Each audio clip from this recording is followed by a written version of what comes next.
Welcome to Bankless, where we explore the frontier of internet money and internet finance. This is how to get started, how to get better, and how to front run the opportunity. I'm Ryan Sean Adams. I'm here with David Hoffman, and we're here to help you become more bankless.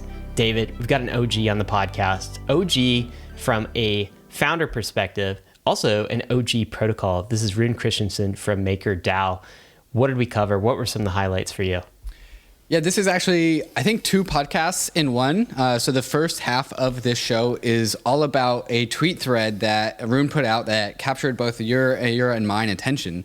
And it was a technical argument about why things will likely collapse down to one single ecosystem.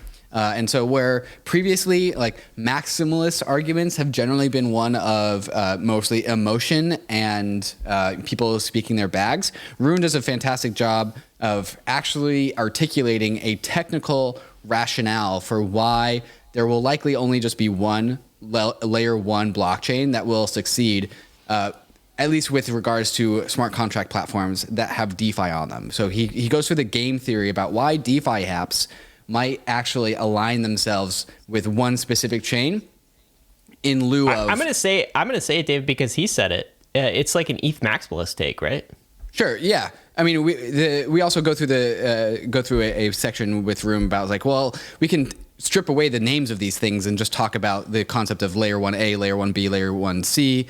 One has greater levels of adoption, one has minority levels of adoption. But yeah, if you want to add, like, names onto these things, like Rune is saying, well, for MakerDAO, putting MakerDAO first and being a MakerDAO maximalist, it actually game theoretically makes sense to commit to one chain and one chain only. And so Rune takes us through that argument, which I find very compelling.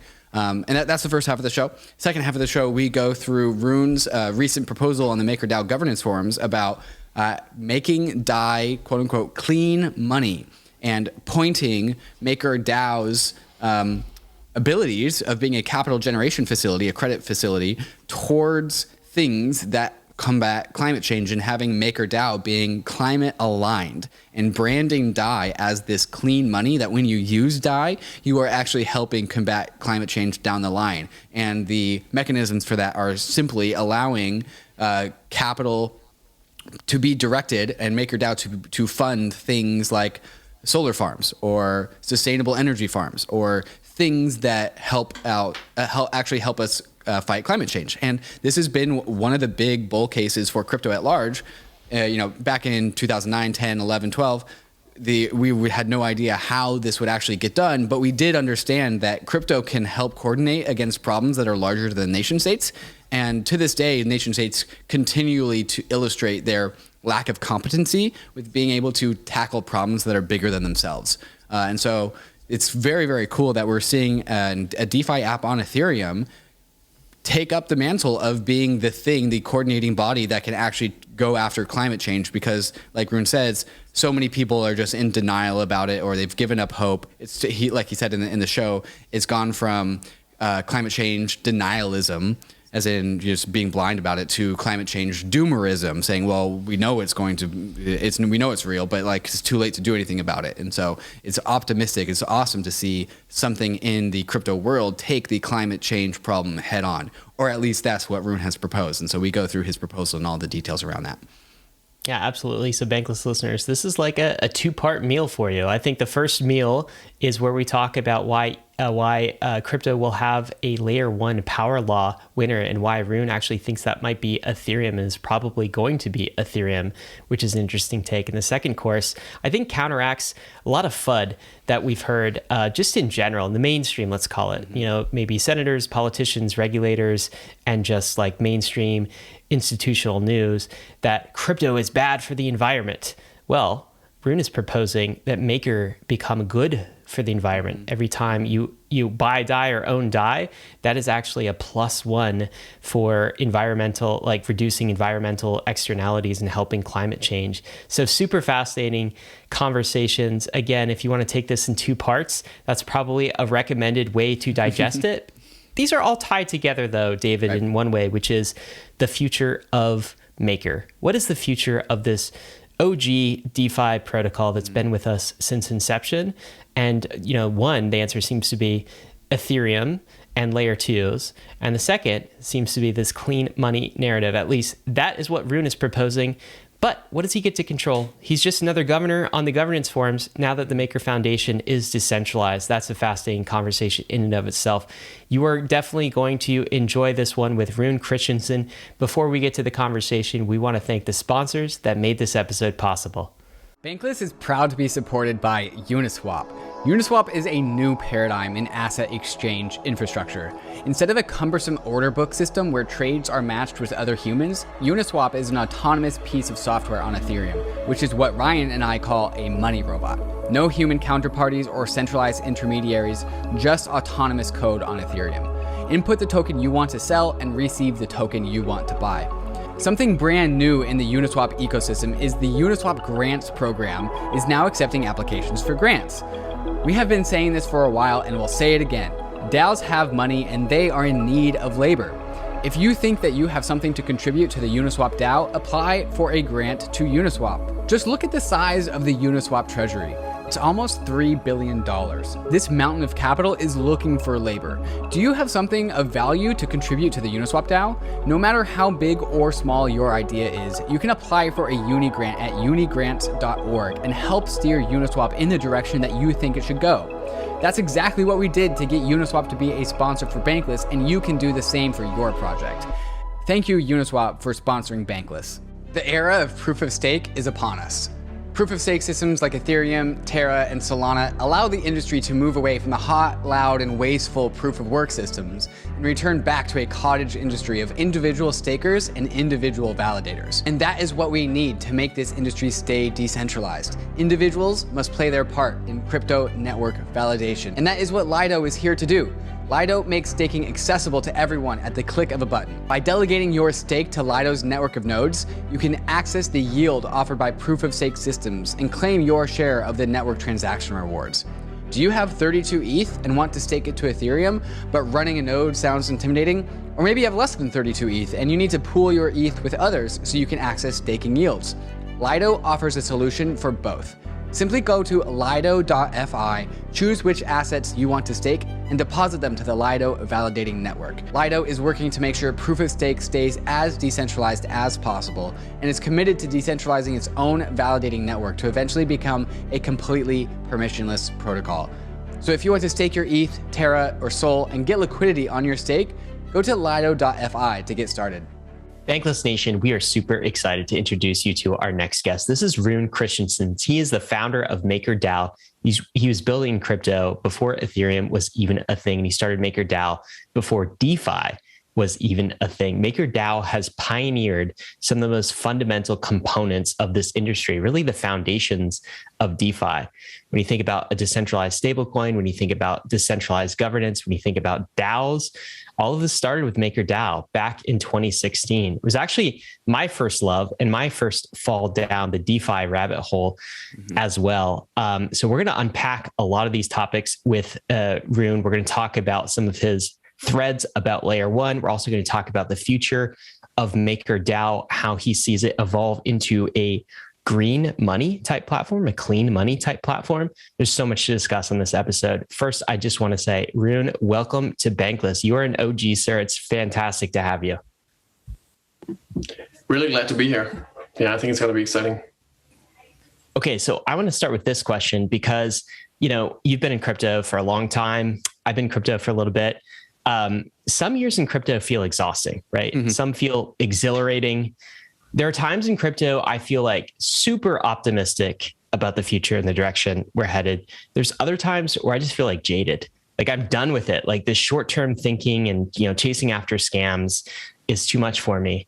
I want to ask you, is that how you feel as well? Like, do you ebb and flow between these things? And how are you feeling about crypto and DeFi right now? I think rather than sort of ebb and flow between it, I more like have both feelings simultaneously at all times, I guess is the best way to describe it. It's like, it's like that bell curve meme, right? You really got all the extremes. You got so much of the most sort of inspiring and amazing stuff you'll ever see in your entire life, right? You'll just scroll through that on Twitter. coming from some weird avatars.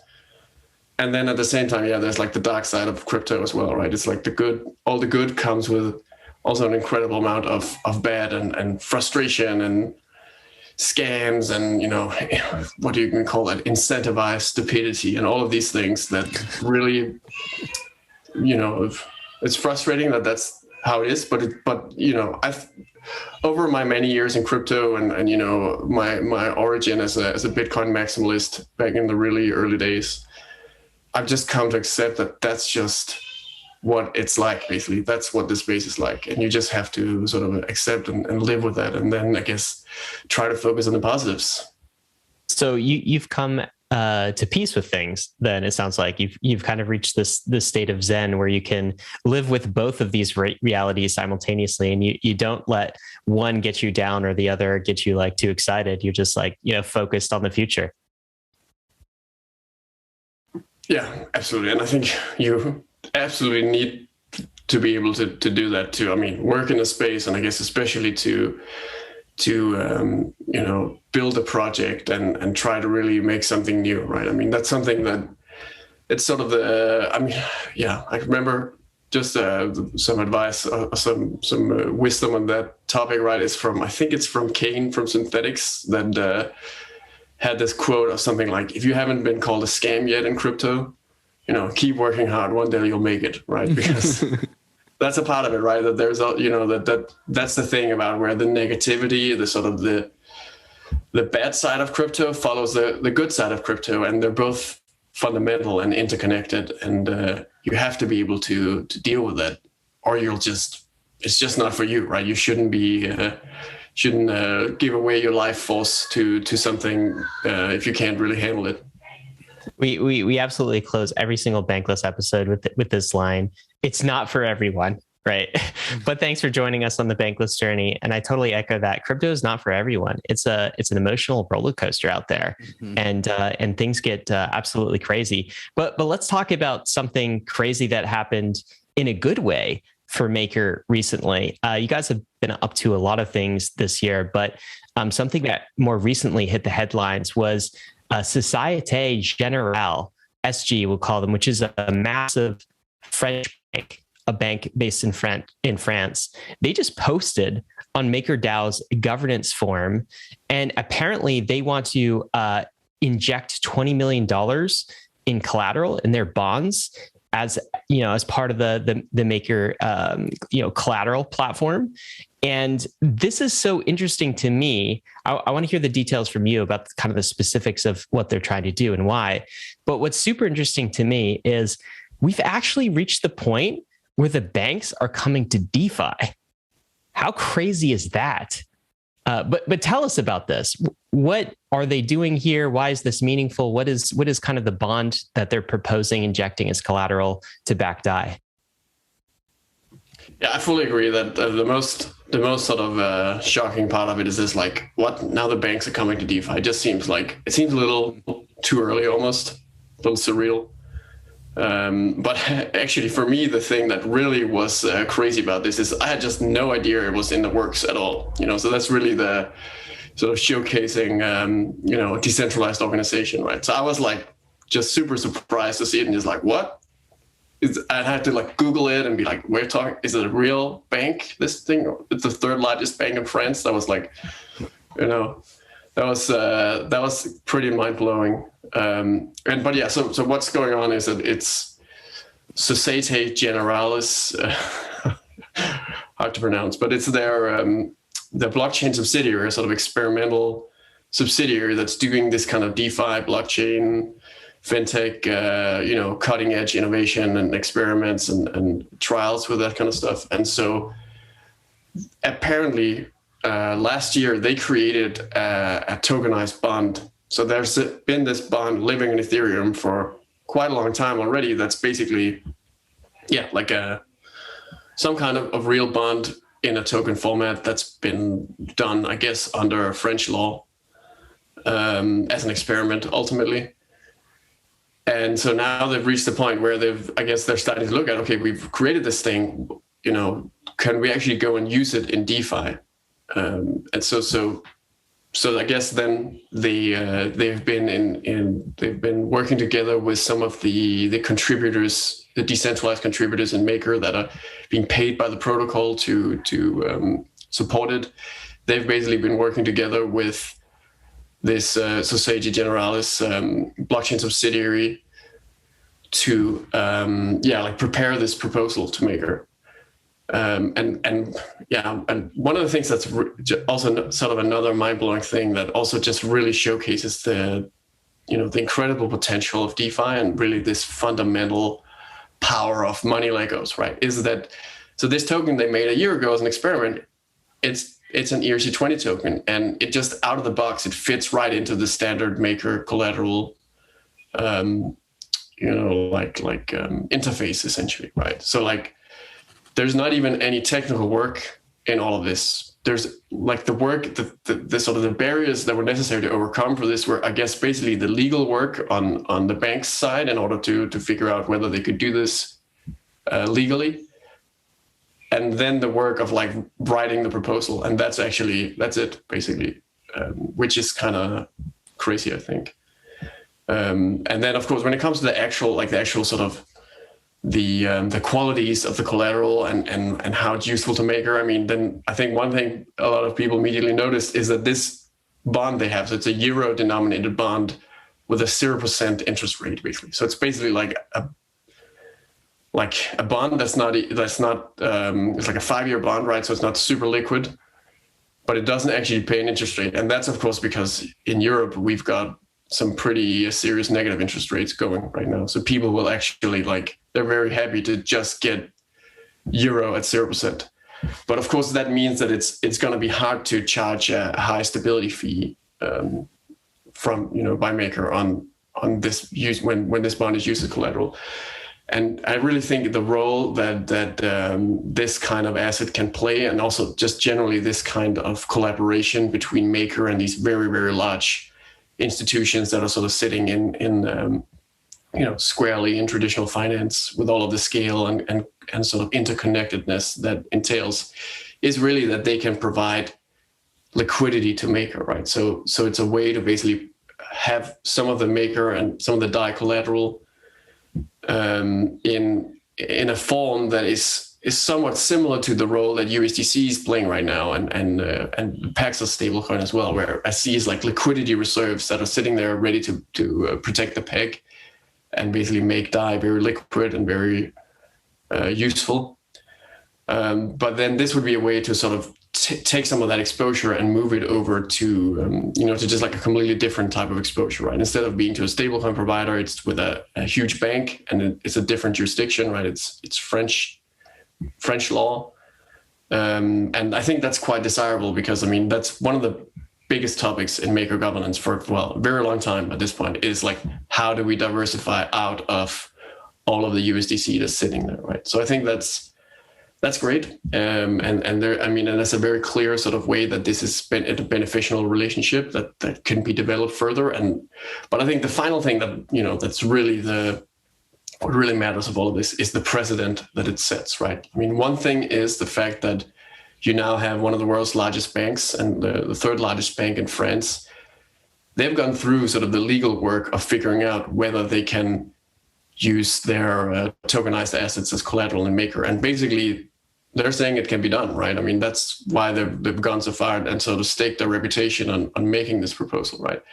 And that's really a huge deal. I mean, it actually sets not, obviously it's not a strong sort of legal precedent or anything like that it sets, right? It's not anything like there's been courts or law firms making legal opinions and publicly stating that this is legal or anything like that. But the thing is just, I mean, the way that the world works is when you have something like a huge institution like a bank, they're part of the system, right? Like it really matters when a part of the system starts to sort of reorient itself. That's gonna impact how easy it is for other parts of the system to do the same thing. And I think this is really, it really changes the landscape of which jurisdictions are friendly to DeFi. I mean, in particular, it makes France a lot more like a much safer place, basically. but I actually also think it impacts the entire EU. So I think that's a huge deal, and it means that it could be a lot easier for future interactions like this to happen. And maybe also not only would it have to be these kind of liquidity type of collateral assets, but you could also have financial institutions offering other kind of stuff for Maker to use as collateral, maybe stuff that actually provides, has the potential to provide real stability fees as well. Rune, this isn't just some like lucky happenstance outcome because some bank chose to do some DeFi stuff. MakerDAO as an organization has had its sights on real world collateral for a long time now. And can you perhaps elaborate on the point as to why SG Bank chose MakerDAO instead of something like Compound or Aave or any of the other credit facilities in DeFi? What about MakerDAO, the organization there, was such a compelling place to submit a governance proposal for something like SG Bank? Why Maker? So I don't know because I wasn't a part of the process really, so I can only guess. But I think the one thing to really note is just like the sort of the age, the brand, the sort of the history of Maker as being this sort of old conservative DeFi project, right? And then there's the fact that we've had this focus, we've had this sort of we've had a lot of communications and spent a lot of effort trying to educate and talk about the potential of DeFi interacting with the real world.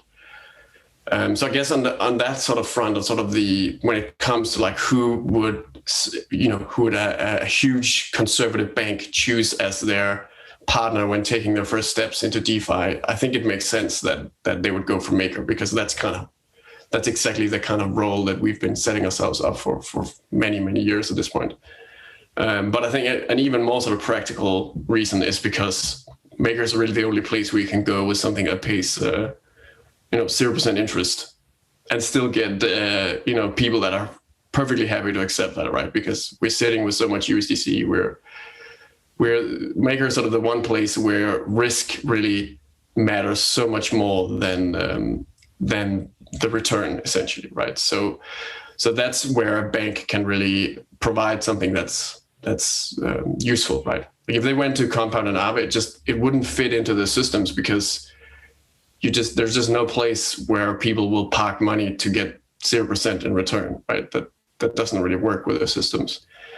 I think that it's also that because of DAI's interconnectedness and sort of existence across DeFi, it's also just a way for them ultimately to tap into sort of the whole ecosystem, right? Because by tapping into DAI, they kind of actually end up tapping into activity across the whole space. I think this is a massive step for DeFi, maybe one of the biggest markers of, institutional adoption of a DeFi protocol that I've seen. It's a real world bank, one of the largest in the world, posting on Maker governance forums and submitting their collateral. Like, how crazy is that? How bizarre is that? Hard to imagine back in 2016, 2017, when you guys were first firing this whole thing up. So super cool step and really excited about it. Rune, want to hit on this next topic, which is super interesting to me. I came across a thread that you published, I guess, a couple of weeks ago. I felt like this thread hit really hard. This was a Twitter thread. And I'm just going to maybe summarize a few points, and then we'll get into them one by one. But it was kind of a criticism of the multi-chain future, and also a criticism of the multi-sig future that a multi-chain future inevitably brings with its bridges. We're going to explain that a little bit more, but just some colorful language. You called multi-sigs a dumpster fire, right? Their use as bridges, at least, not in general, but their use as bridges from chain to chain. You also said, and this was very provocative, on a very long time scale, only one layer one can survive. Only one layer one can survive on a very long time scale. You didn't just tweet that. You actually had justification, like backing up why you think that might be the case. And then you also said, game theoretically, DeFi protocols that are on Ethereum, they probably won't support other chains. It's almost like this version of, let's call it ETH maximalism light. I know we're not talking about toxic maximalism, but DeFi protocols on Ethereum will want to have their home chain be the winner. So I want to dig into these topics, and maybe let's start with the first. Let's talk about multi-sigs, dumpster fire, duct tape. What is a multi-sig bridge? Can you define that for our listeners? And then why do you hate them so much? Yeah, I mean, it certainly is a complicated topic, but actually I think the most important thing to really define first, and that wasn't actually completely clear in the, because of how these terms are used, right? But there's a multi-chain, and then I guess there's what I'm really talking about, which is multi L1.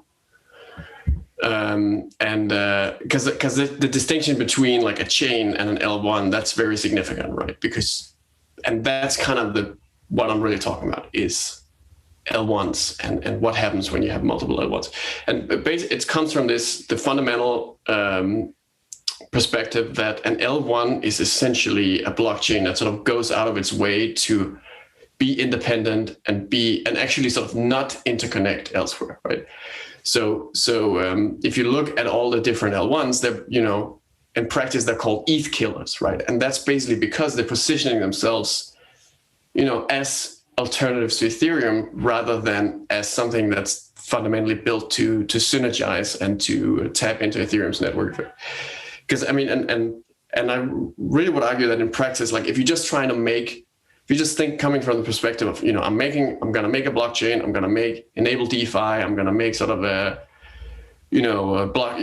blockchain business, blockchain economic ecosystem and all these things, right? Like the number one thing you're always thinking about is like, if you're trying to optimize for a good blockchain, a good environment for people to build, the main thing people care about, which is why they're using DeFi and why they're using blockchain is interconnectedness, essentially, right? Like this interoperability, right? This synergy, permissionless innovation, money Legos. This is kind of the entire value proposition, right? So so there has to be like a really compelling reason to sort of deliberately exclude that, which then becomes this sort of this L1 narrative, essentially, right? Which is this idea that you can be a self-sovereign, dominant blockchain, essentially, that can have its own ecosystem.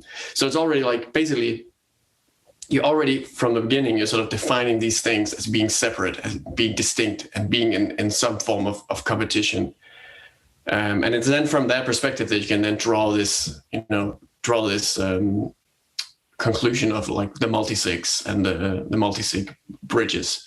Because I mean, the basic idea is that the reason why someone uses blockchain, well, it's because they want interoperability, but it's also because they want security, right? I mean, that's why they're not just going on some, centralized whatever, right? Like some centralized service, right? They're actually going and finding, using a blockchain, so they have control over their funds, and they have, they have sort of an understanding of what kind of risks they're exposed to.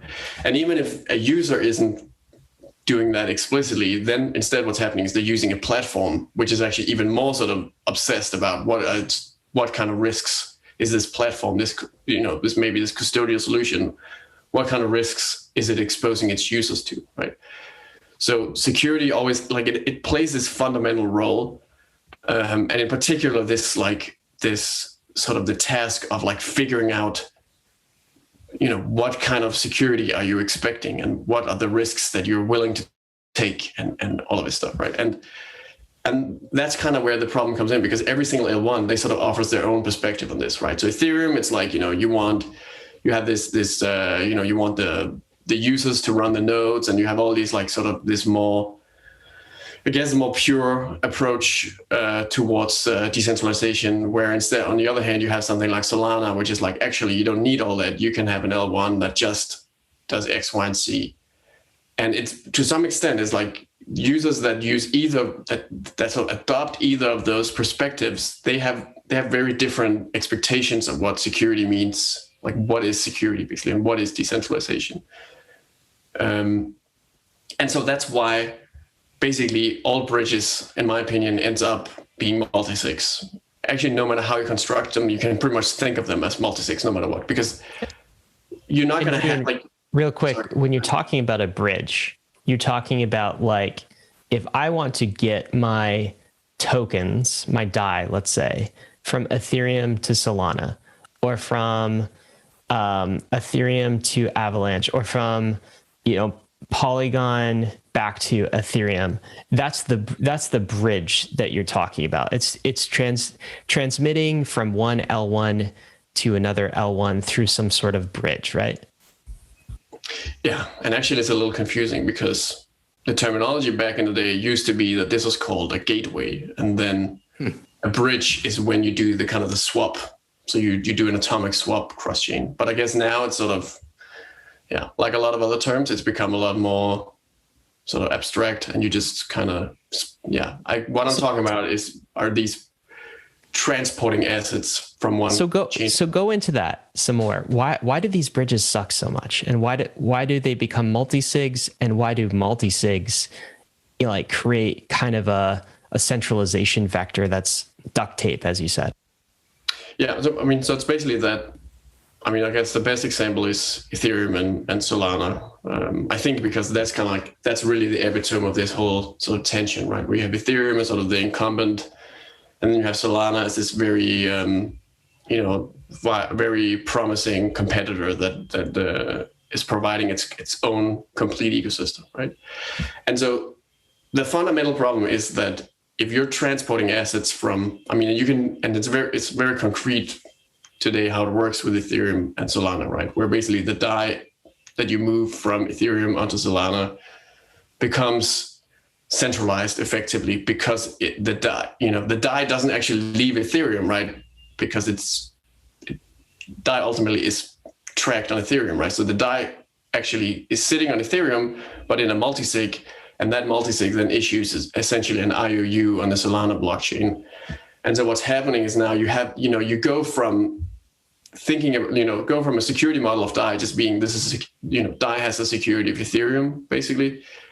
And now, so one thing you're doing is you're moving it over to a new security model, which is the security of Solana, first of all, right? So you have to consider that.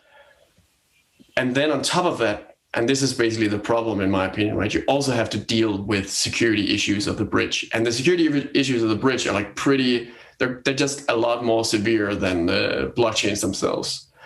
So for instance, like on Solana, maybe some would argue that Solana is less secure than Ethereum, but you still can't you can't lose your assets. So you can't have a 51% attack on Solana that just straight up steals your assets, right? The blockchain is built to prevent that, and it provides some guarantees that means the worst thing that can happen is something like censorship or double spending or something that's a bit less severe than straight up losing your tokens.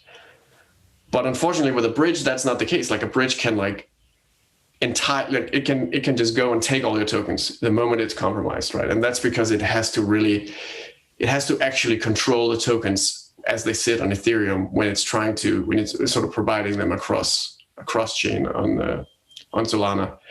And that's sort of it really is because you have these two L1s, they don't have they're deliberately built to not be compatible. And then you have to create some kind of system in between that then makes them compatible. And that system in between, it's actually kind of like its own block. You can always think of it as its own blockchain in one way, but in practice, it makes even more sense to think of them as multi-sigs. And it doesn't matter what form they take. So actually, even if even when there actually are blockchains, that you can pretty much just think of them as complicated multi-sigs, basically, because in practice, as a user, you're not gonna, you're not gonna sort of spend the effort on actually figuring out the sort of the game theory and the crypto economic guarantees of some particular bridge. In reality, you have to basically, think about who's actually holding these funds and are they going to steal them or not, right? And that's sort of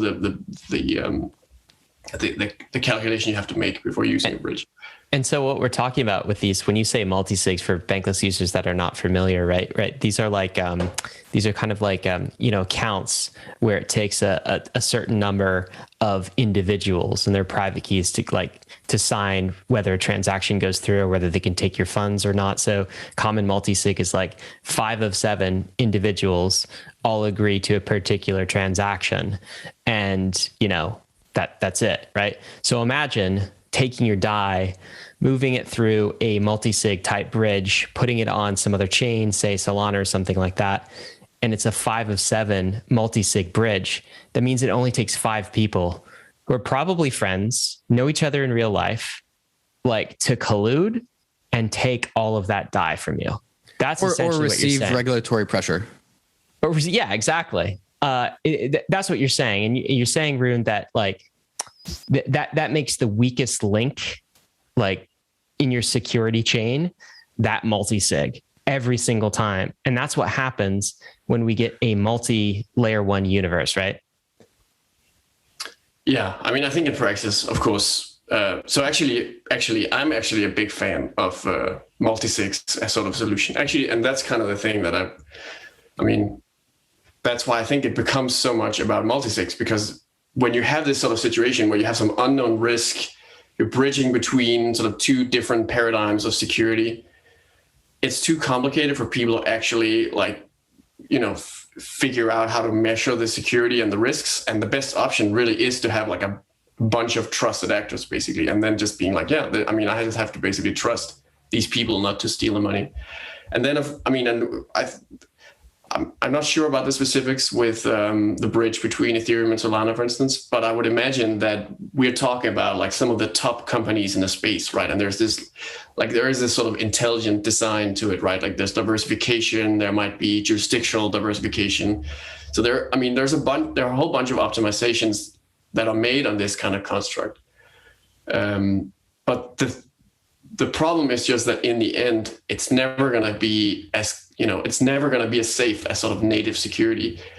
And yeah, it creates this weird dynamic, right? Where something like USDC, like centralized stablecoins, for instance, they're completely unaffected by this, right? They actually don't even need to use these centralized bridges. They just straight up sort of create their own centralized alternatives, essentially, right? And that's because they're just fundamentally centralized, so they completely sidestep all of these issues. But basically, for something like DAI, it really sort of undermines the value proposition in the first place, because the point of it is that it's a system that actually runs based on the security of Ethereum, not based on sort of the trust you place in the individuals that are active day to day or anything like that, right? But then now you're sort of reimposing that kind of downside to it, right? By using it through a multi-sig. And ultimately that just means that you can't really compete with someone who's you can't be an outsider on an L1 essentially, and then compete with someone who's a local, because as decentralized projects, right? Because you're sort of you're decentralized project that has become centralized essentially, and then you're trying to compete with a local that is just decentralized and that follows exactly only the security model of this home chain that you're trying to compete for users on. And ultimately that creates sort of this what I call this sort of game theoretic outcome, where a project like Maker is just better off not even trying to compete on Solana. Or at least it's a difficult decision to make, because you're ultimately going to be at a disadvantage, and going there and trying to actually sort of boost the activity there by growing your own market share. You're always going to have that inherent sort of disadvantage, but then what you're actually doing is you're growing the home chain of your own competitor in a sense. And that ultimately can lead to the situation where Solana as a whole could become a threat to Ethereum essentially. And then I even, I've talked about this in the tweet thread as well, right? In the worst case scenario, if Solana, for instance, just became too big, right? If it became the real sort of ETH killer and really just supplanted Ethereum as the main blockchain and sort of the hub for all of DeFi, then you would, it would not be viable anymore to be an outsider of this ecosystem, right? You'd have to be natively there because that's where the marketplace is, that's where the users are, and they're going to demand decentralization sooner or later, right? Whether it's directly as end users or whether it's the big platforms that decide what they're going to integrate under the hood. And theoretically, Maker would have to undergo some kind of migration, which is not even really, maybe that's not even really realistic, but then the alternative is something like, wither out and basically, get out-competed as Ethereum gets out-competed by Solana, right? And so that's ultimately what creates this incentive for Maker to, instead of trying to, trying to benefit ETH killers that are basically undermining the thing that Maker needs to survive, basically, which is a strong Ethereum ecosystem, strong sort of home field advantage, right? Maker is way better off, supporting L2, right, and trying to build out the Ethereum ecosystem, because that's where Maker has this sort of home field advantage, right? And then it's going to be the other projects that are going to have to eventually go through this kind of painful L1 migration potentially, right? If it turns out that in the long run it'll be Ethereum that ends up winning out in the what do you call it, the power law distribution of which L1s are going to see activity. Rune, I want to summarize the thought process so far, just to make sure that I've got this right, and hopefully for the listeners as well. At the beginning of this show, we talked about why SG Bank might have chosen Maker, and it was because of Maker's risk aversion, right? One thing that Maker has done very, very well is optimize for risk and controlled risk. And then same thing with the Ethereum blockchain itself, right? Ethereum is supposed to be maximally decentralized. We encourage people to run nodes. We try and do our best to make running a node as easy as possible. And for the Ethereum L1 developers, for the last client developers for the last 3-4 years of their lives have just ground out client optimizations in the name of decentralization. And so when you say okay, cool, we have Maker, which is this very risk-controlled application on top of this very secure decentralized blockchain. If we want to export our DAI, which is Maker's product, to the rest of the crypto ecosystem, all the L1s, we can do that. But then instead of all of this effort that Maker and Ethereum have put into controlling risk, all that just goes out the window once you put DAI into a multi-sig to port that over to Solana, because all that security, like Brian said, it's the weakest link. And as soon as you have a 5 of 7 multi-sig, that's Ethereum might as well have just had 7 nodes. And all of this client optimizations for the Ethereum blockchain have just gone out the window, as did all the risk control that MakerDAO does. And so what you suggested then next is we can just build a native clone of MakerDAO on Solana and not have to do any of the bridges. We can just have 2 makers and they'll be the same entity, just one will be on Solana and one will be on Ethereum. But the problem you said with that is that, then that actually increases the adoption of this non-home field advantage chain, right? This alternative L1. And then there might be the time that, because of the actual deployment of MakerDAO onto these other chains, you actually bootstrap that chain into its success.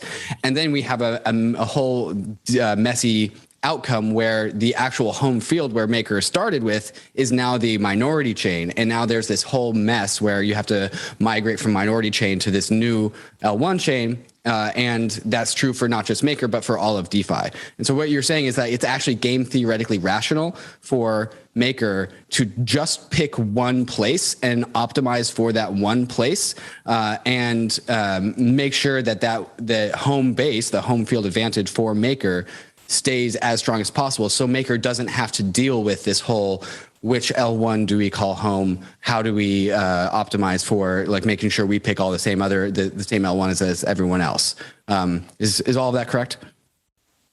Yeah, one thing I want to add, and again, it's a very complex set of interactions. But one thing to mention is you're talking about this deploying an alternative to Maker on Solana, for instance, right? And actually, this concept of like the copy, already there, actually, you can't even really do that, because the problem is that you just cannot sort of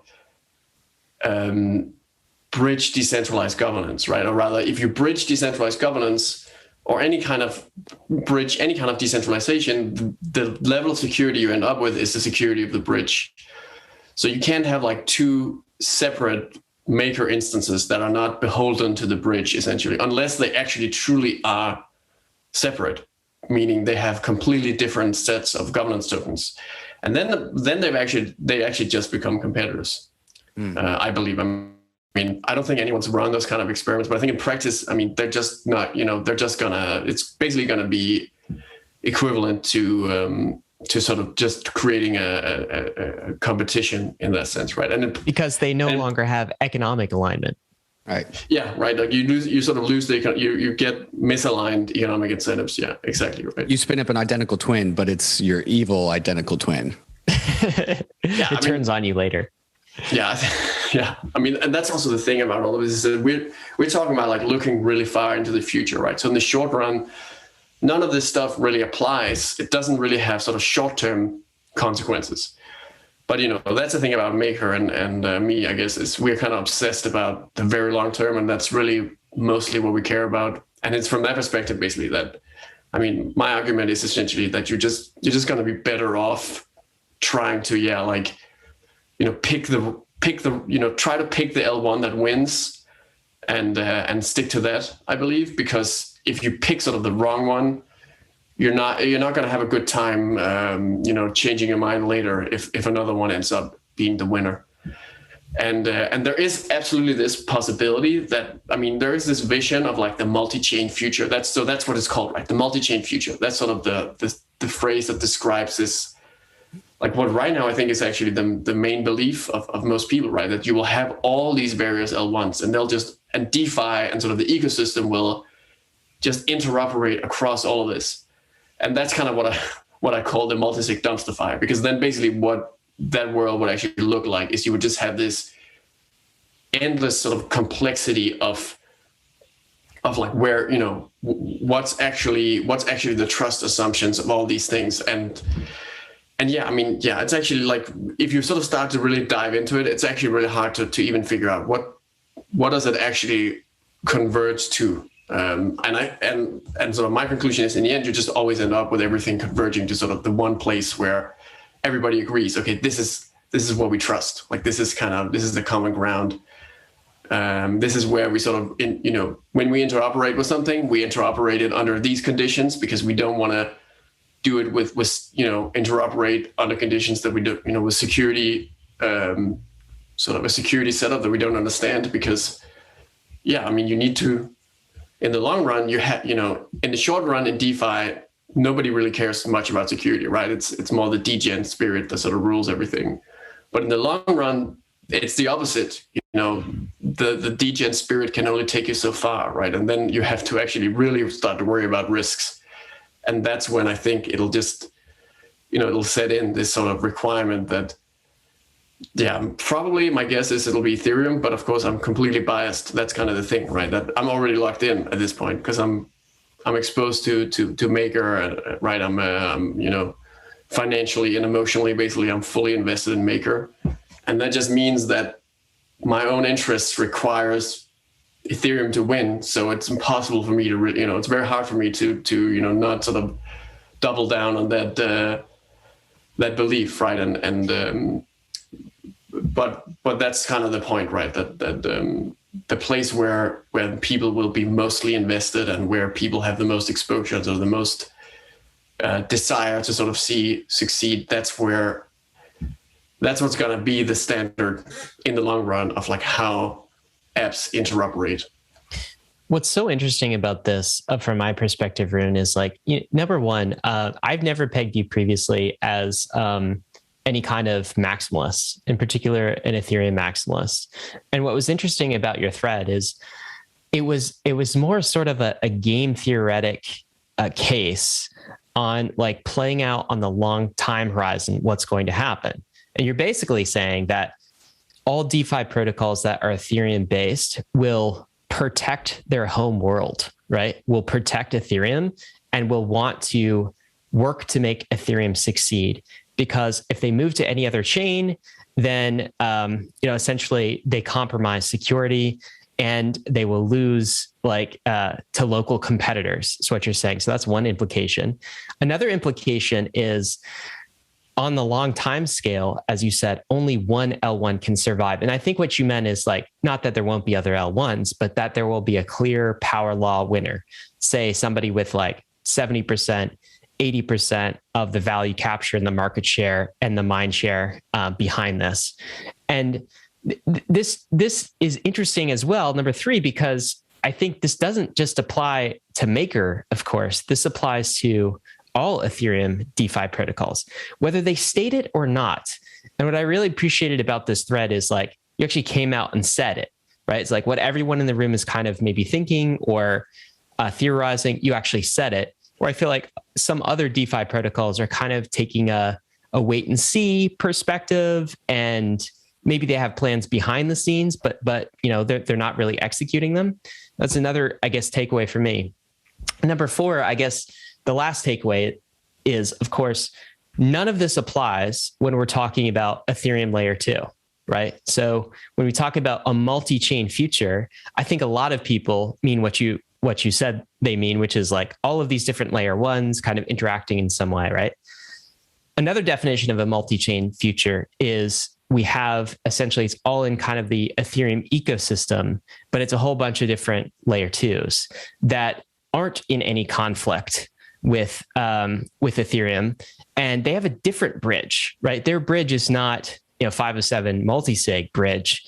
Their bridge is based on the underlying security of Ethereum. So ZK rollups and optimistic rollups take this approach. They have very sturdy bridges that don't compromise on security. So those are some of the takeaways in my mind from this thread and why I found it so insightful. Anything to add to that?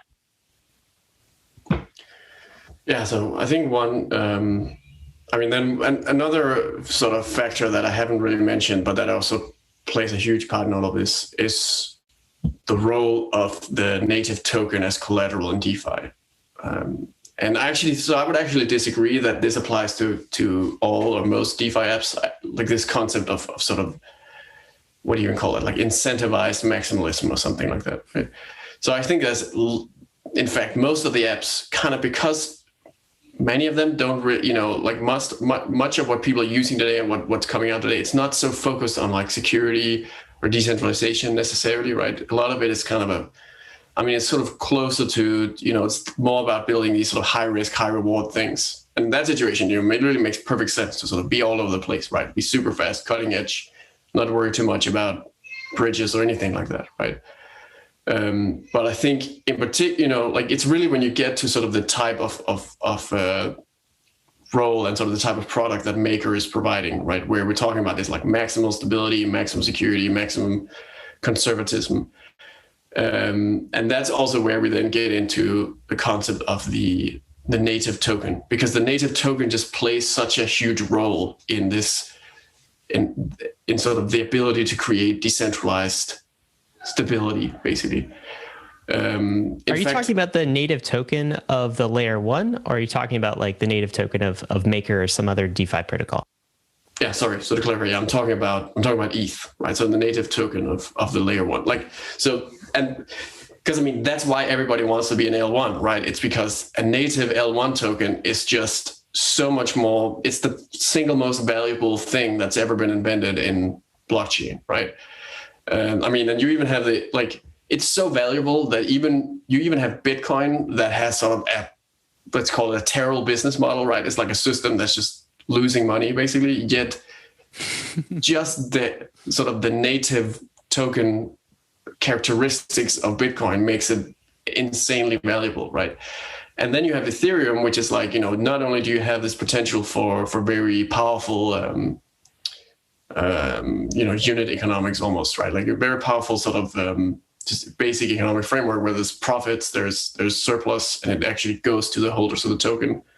You have that, and you combine that with sort of this native, self-sovereignty of also powering and running the network itself. You really get something that is just incredibly, incredibly valuable, first of all, and liquid, secondly, right? And then finally secure and decentralized, which is the whole point of it. And that's the thing that is actually also so incredibly sort of interconnected with all of this stuff, right? I mean, one thing is that Maker is sort of on the Ethereum blockchain and it's on the home chain and so on, right? And sort of this is what the kind of security that our users expect and all that stuff. But the other thing is, like, in practice, Maker just cannot really actually migrate away from Ethereum because it has so much ETH sort of backing all the DAI that you can't, the act of sort of DeFi migrating away from Ethereum is going to have implications for the price of Ethereum, of the ETH token, basically. And sort of the act of like Maker migrating away from Ethereum could sort of, like, that could just itself, impact the stability of DAI, basically. And this might actually be the biggest factor of all, basically. And because it's sort of the invisible hand that runs crypto communities and really runs sort of all of crypto, right? Is that the fact that, Ethereum is a huge deal. There's so much innovation because, first of all, it's super open to people to come and build stuff. And then everyone's actually got sort of they're actually vested, they have a sort of vested stake, right? Everyone's holding ETH. So they're not only like benefiting from what they do directly, they're sort of also benefiting from being a part of the whole, that where everyone's contributing towards this with these aligned incentives, right? And it's kind of the same factor as well, that there's this play here. And I mean, and so, and that's it. It bridges once again our problem here, because you just like, Solana is an amazing blockchain, I think, right? It's like super advanced technology, and it's like a very clever trade-off, I think. So I'm actually and that's why I'm let's call it a very weird ETH maximalist, right? Because I really think that Solana is a very strong sort of contender and a very, like a strong blockchain and so on, right? And I like, if you look at the Sol token, it's an amazing token, I think, to use as collateral, for the exact same reason why Ethereum is an amazing token to use as collateral.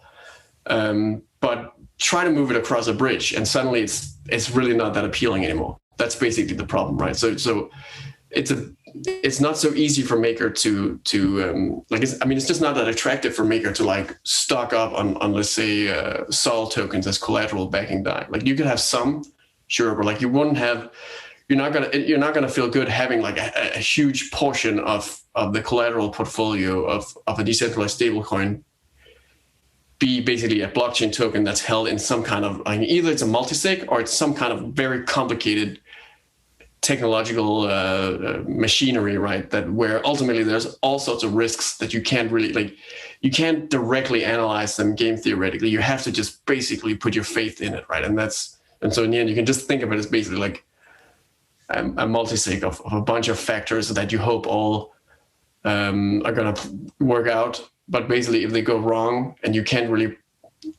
never know exactly how and why that would happen, then you could just lose the assets entirely, right?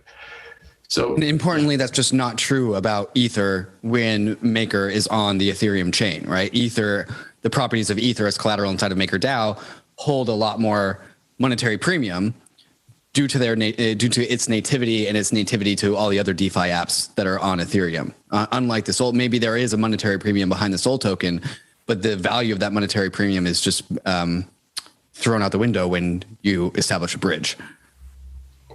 Yeah. So, I mean, I think that like a Maker clone, I'm not sure if there is a Maker clone on Solana, but it works a little bit differently, works based on derivatives. But I think just like a system that just generates a stable coin by accumulating huge amount of Sol tokens natively on Solana, that's a strong model, I think. Mm-hmm. But I don't exactly see a stable coin on Solana, sort of carrying across huge amounts of ETH through the bridge onto Solana to then have a bunch of centralized ETH IOUs sitting in a decentralized stablecoin over there, right? So, Rune, does this mean all these chains fight to the death? Is that how it's going to play out? I think I would say that Ethereum, I said this what is it, in 2015 or something, I made this like original Reddit comment about synergy of synergy in blockchains, and later, it ended up becoming, it was called DeFi and money Legos and all of that, right? But basically, I think that Ethereum just has this completely unstoppable momentum already. So like in practice, it's just already it already is the standard essentially.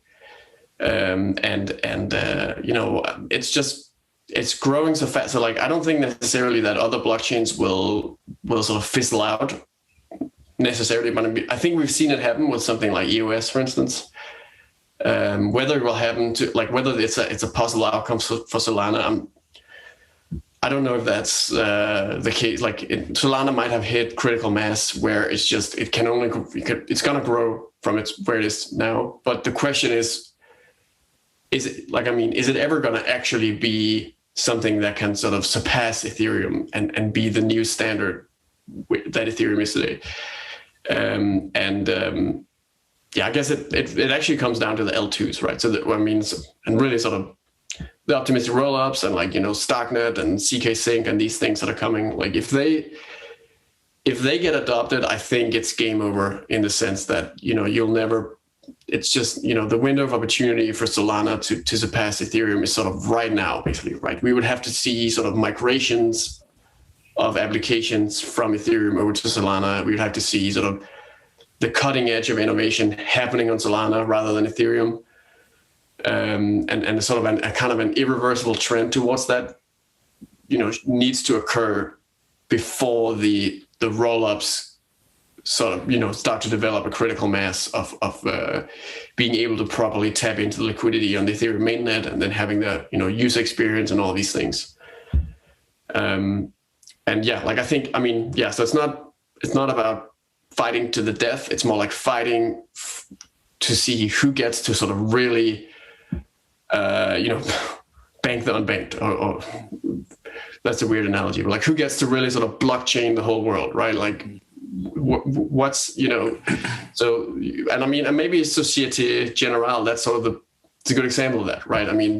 The question is, so now they did it, and there'll be another, 100 banks doing the same thing soon enough. And the question is, are they all going to go to Ethereum, or is it actually going to happen that over time the center of gravity will be on Solana, for instance, and you would actually see this sort of large scale global adoption happen with Solana instead? Previously, and also generally, the arguments, the maximalism arguments have kind of been like emotional ones or subjective ones. But Rune, my take on this is that this is actually more of a technical argument as to for maximalism, right? And we can actually even just ignore the names of these systems, right? We can ignore the fact that one of these things is called Ethereum. We can ignore the fact that one of these things is called Solana, and we can have the same exact conversation just saying like L1A, L1-2, because bridges are agnostic constructions, blockchains are agnostic constructions, but the patterns being described here as when you compromise security going from blockchain A to blockchain B is the same. And so like, do you agree that this is actually just like a more technical argument as to why one L1 will quote unquote rule them all, regardless of what that L1 actually is? Yeah, I think so. And the thing is where I'm coming from, you sort of mentioned this a little bit earlier, right? That I'm just not someone who's sort of has traditionally been an ETH maximalist. In fact, I've sort of been the opposite. So I've always been sort of advocating for the multi-chain future, but I've always had this, and the reason why I've arrived at these conclusions, which by the way are my personal opinions, and it actually it really doesn't reflect what the other people in contributing in the Maker ecosystem thinks. It's very diverse, I guess. But it happened because I was spending so much time trying to figure out how do we really, how do we get our arms around this multi-chain future, right? How do we become the stable coin that's, sitting on Ethereum, but it's actually available everywhere, right? You don't have to worry about which L1 will still be available, with native security. And then the problem was basically, turns out you just can't, the native security thing, you just can't really do that. I mean, you can do some, and you know, there's this whole side argument where some people will come in and then they will start talking about like Cosmos, for instance, or some other, like basically these like very advanced bridges, right? And the argument goes something like, what's going to happen in the future is that everything will be sort of multi-chain, and you know, like users will be completely fine bridging across one blockchain to another, because when they bridge, they're using Cosmos, so they know, you know, the bridge has this sort of native security. They're very comfortable using Cosmos because they trust that and they're used to it. But actually, what they're basically doing is they're kind of engaging in the same kind of L1 warfare in a sense, right? Because they're just trying to argue that Cosmos should be the L1.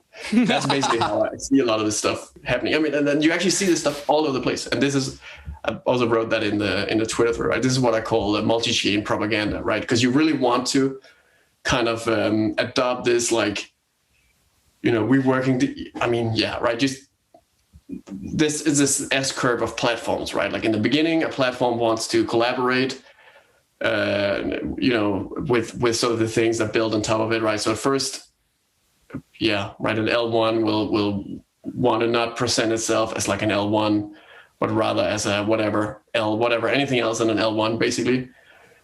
But in the end, I mean, you know, if Cosmos is running all these bridges all over the place, they're going to have, you know, they're going to have they're going to provide their high level security by paying people, right? Like there's going to be costs related to providing that security. And that's actually what it all comes down to, is like, who gets paid for like providing the ultimate security? Like the thing that's sort of like, when I get this stamp of approval, I know I trust it, and I know everyone else also trusts it, so that we can interoperate. And who gets sort of that premium of like being that final stamp of approval, right? And today that's Ethereum, right? So that's the ETH token. That's what's making the ETH token so valuable, and that's what's making it so great collateral and so on, right? And in the future, it could be that it's actually not, you know, it could be that it's like Cosmos or something like that, right? Or Solana, whatever it is. But the point is that I don't believe that there's going to be more than one of these ultimate stamp of approval systems, basically, because it just, I mean, it's just not going to be as efficient to have multiple pieces of them. And it may work in this form of like, it's all bridges and so on, but they're actually all Cosmos, and everyone trusts Cosmos and everyone's paying Cosmos. But yeah, like that brings us back to L2 and Ethereum, right? Because that's exactly what Ethereum is basically doing with rollups in the first place, right? That you can actually have a multi-chain future that is decentralized, as long as everyone's sort of making sure that they're getting the stamp of approval of the Ethereum chain, which is right now the de facto sort of, you know, truth machine. Rune, let me ask you, this might be sort of a chink in the armor of your argument. I'm wondering what your reaction is to this. So I read a tweet recently that said basically, people who keep harping that whatever is not decentralized enough are just blinded by ideology, right? And the tweet goes on to say, what people really want is open money plus monetary incentive plus community. You don't need decentralization for that, is what this person said. You said earlier in our conversation that for assets like USDC, it really doesn't matter whether it's Ethereum or Avalanche or Solana or name your other L1 chain. Why? Because ultimately it settles back in a Coinbase and Circle bank account, right? It's outside, it's a foreign citizen to the DeFi community, right? So it really doesn't matter for those assets. What would you say to that reaction that, hey, basically decentralization doesn't matter as much as you think it does, Rune? And, you know, people are just here for kind of the open money, the permissionlessness, and this kind of whole incentive compatible community layer that we have. Yeah, I mean, I agree with that most people don't care about decentralization, and most cases it's not actually needed. The thing is just that ultimately decentralization, that's what a blockchain provides. So you don't actually, if you want to provide a future of open money and open all this stuff, and you don't care about decentralization, you don't need a blockchain to provide that, right? I mean, like a perfect example is something like FTX, right? That's a really cool example of like, this is where you have a regular company just doing all sorts of crazy financial innovation, right? And that's what actually really hooks people, right? Like they've got a huge user base. They're incredibly successful, right? And I think that's exactly because they're sort of tapping into that concept of like, people just want cool financial tools to access. So much. I mean, we were talking about sort of the good and the bad of blockchain, right? I mean, the reality is that almost everything that's happening in blockchain right now, like there's this massive sort of, it's a hurricane of like, basically projects and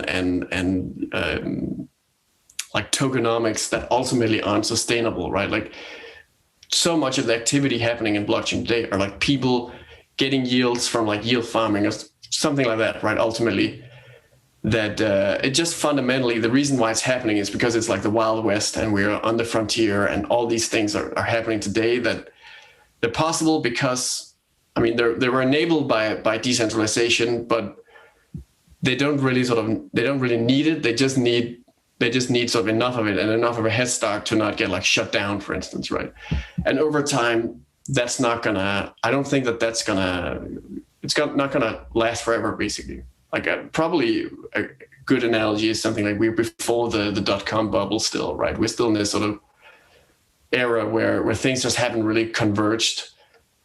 And I think in the longer term, there's going to be this kind of pressure where on one hand you have basically, the decentralized networks and the sort of the legitimate activity that's happening in fully decentralized systems that are, like DeFi stuff, like, where Maker is trying to, like improve finance through better, through smart contracts that just create better financial primitives and these sort of really solid use cases.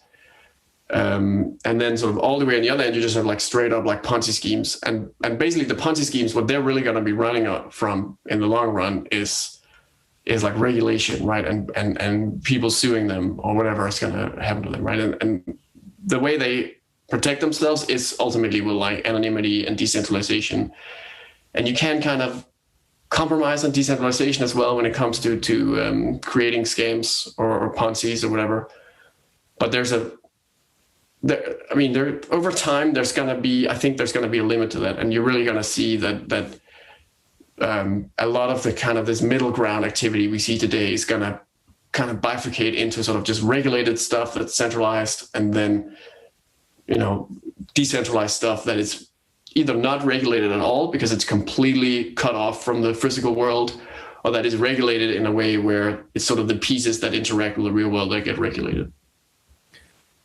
Rune, one part of your tweet thread, which you hinted at a second ago, which I want to touch on before we close out this section and move on to clean money, is the whole Trojan horse multi-chain propaganda part of your tweet thread. And my interpretation of this is that if you are a new chain with like lesser adoption, you're like a minority chain, and there's a chain out there that's bigger than you, you are game theoretically incentivized to say, oh, it's a multi-chain world, there's many chains and we're one of them, come do your things on our chain because we're part of this multi-chain world, and that's rational for a chain with lesser adoption to promote that sort of narrative towards the greater conversation. But then if you're a chain with a greater level of adoption, you have an incentive to say it's a winner take all environment. It's a power law distribution. We are in the lead. We are going to stay in the lead. We're going to consume everything. And I think what you're implying is that, like, if you are a lesser chain, you want to promote this multi-chain narrative until you have sufficient adoption that you actually become the dominant chain, and then you swap, and then you say, well, no, it's actually a winner take all environment. And then you rug pull the narrative and say, now that we've gotten all the adoption that we have, like, turns out it's actually a power law distribution. And you were also saying that, like, things ultimately collapse down towards that final stamp of approval, right? The strongest stamp of settlement assurances that a blockchain can provide. And those assurances get stronger and stronger and stronger with greater and greater network effects. And so going back to like the last comment I brought up is like, is this kind of a logical conclusion of L1s, right? Like L1s all collapse down towards a maximalist tendency or network effects, or to whichever one can create that the strongest settlement guarantees, the strongest stamp of approval. Ultimately, the game theory of all these competing chains collapse down to who has the best stamp of approval. Is that like the simplest way you can, the simplest way we can like collapse all of the things we've been saying is like, well, it's ultimately the game is who has the strongest stamp? I think you can argue that to some extent, but there's just so many factors involved in all of this, right? I think one example I wanted to make is that you can also think of it as like when you have this this lesser chain, right? Like a new chain with sort of less security, essentially, right? That's not considered it doesn't have that sort of final industry standard stamp of approval characteristic yet. As a result, you don't really care so much about what's coming through the bridge. Like, I guess maybe today is a little bit different, right? But I think early on with Solana, especially, you could be like, well, Solana itself pretty much looks like a multisig, right? There's a bunch of big nodes and all that, So what's the difference between going through the sort of the actual multisig bridge and then just like being on the native security of Solana? There maybe isn't that much of a compromise in the beginning. And that's basically the thing you could really say, right? That when you're sort of the underdog and you're transporting from stuff from other chains, you just don't really mind because you're basically you're trying to cultivate you're trying to bootstrap a different kind of community that's just have higher risk tolerance anyway, essentially, right? And then once you're the incumbent, it becomes the exact opposite. You kind of you're the incumbent, so you really want to emphasize that being and that's exactly what's the case with Ethereum today, right? We all hold ETH, everyone's in Ethereum hold ETH, right? It's so freaking important to be ultra secure, right? Like security is the most important thing in the world. And like this sort of diamond level security, it really makes sense that is just so freaking important, right? But I think if all your exposure is to some new L1, then it's just not, you're not going to have the same mindset until your own interests align with that, basically. And it all comes down to the bridges, right? Because the bridges they just fundamentally, they will always have a different, like they always mean adopting an inferior security model, basically. And once you're used to an environment of very high levels of security, that suddenly becomes a bad thing, right? I just really think that you would, over time, you would absolutely expect to see that on Solana, for instance, users will prefer, when they're looking for something decentralized, they will prefer stuff that's native because they will just not consider the bridge to be as decentralized as the stuff that's like truly native, following the real rules of Solana and being exposed to only Solana and exactly that. A super fascinating discussion. I've not heard someone articulate it in quite that way. So, thank you for that. And I think to distill this down, because this is partially a podcast about the future of Maker, right? And what you're saying is basically you think the future of Maker is Ethereum and should remain Ethereum for the game theoretic reasons that you outlined. Hey guys, hope you're enjoying the conversation with Rune Christensen thus far. Like we said in the beginning, in the second half of the show, we turn the conversation towards MakerDAO as a green machine and DAI becoming clean money, and both the rationale as to why MakerDAO needs to become a purpose-driven DAO, as Rune said in his blog post, and why that purpose should be climate change. So stay tuned for that part of Stay tuned for the second half of the show coming up next. But first, a moment to talk about some of these fantastic sponsors that make the show possible. Gemini is the world's most trusted cryptocurrency exchange. I've been a customer of Gemini since I first got into crypto in 2017, and it's been my main exchange of choice to make my crypto buys and sells. Gemini is available in all 50 states and in over 50 countries worldwide, and on Gemini there are markets for over 30 various different crypto assets, including many of the hot DeFi tokens, and it's one of the few exchanges that has liquid DAI markets. Gemini just launched their Earn program, where you can earn up to 7.4% interest on 26 various crypto assets. If you're tired of paying fees in DeFi, or you don't want to worry about DeFi exploits, but you still want to earn interest on your crypto assets, Gemini Earn is the product for you. Another product I'm stoked to get my hands on is the Gemini Crypto Back Credit Card, which gives you 3% cash back on all of your purchases, but paid to you in your preferred crypto asset. When I get my Gemini credit card, I'm going to make sure that I get my cash back in ETH. So whenever I buy something, I get a little bit of ETH bonus back to me at the same time.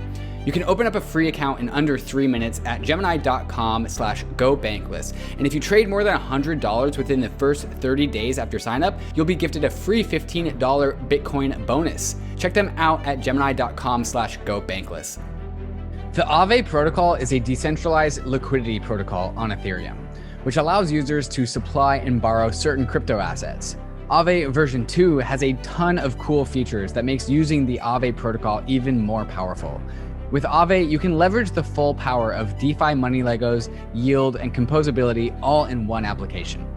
On Aave, there are a ton of assets that you can supply to the protocol in order to gain yield, and all of those same assets can also be borrowed from the protocol if you have supplied collateral.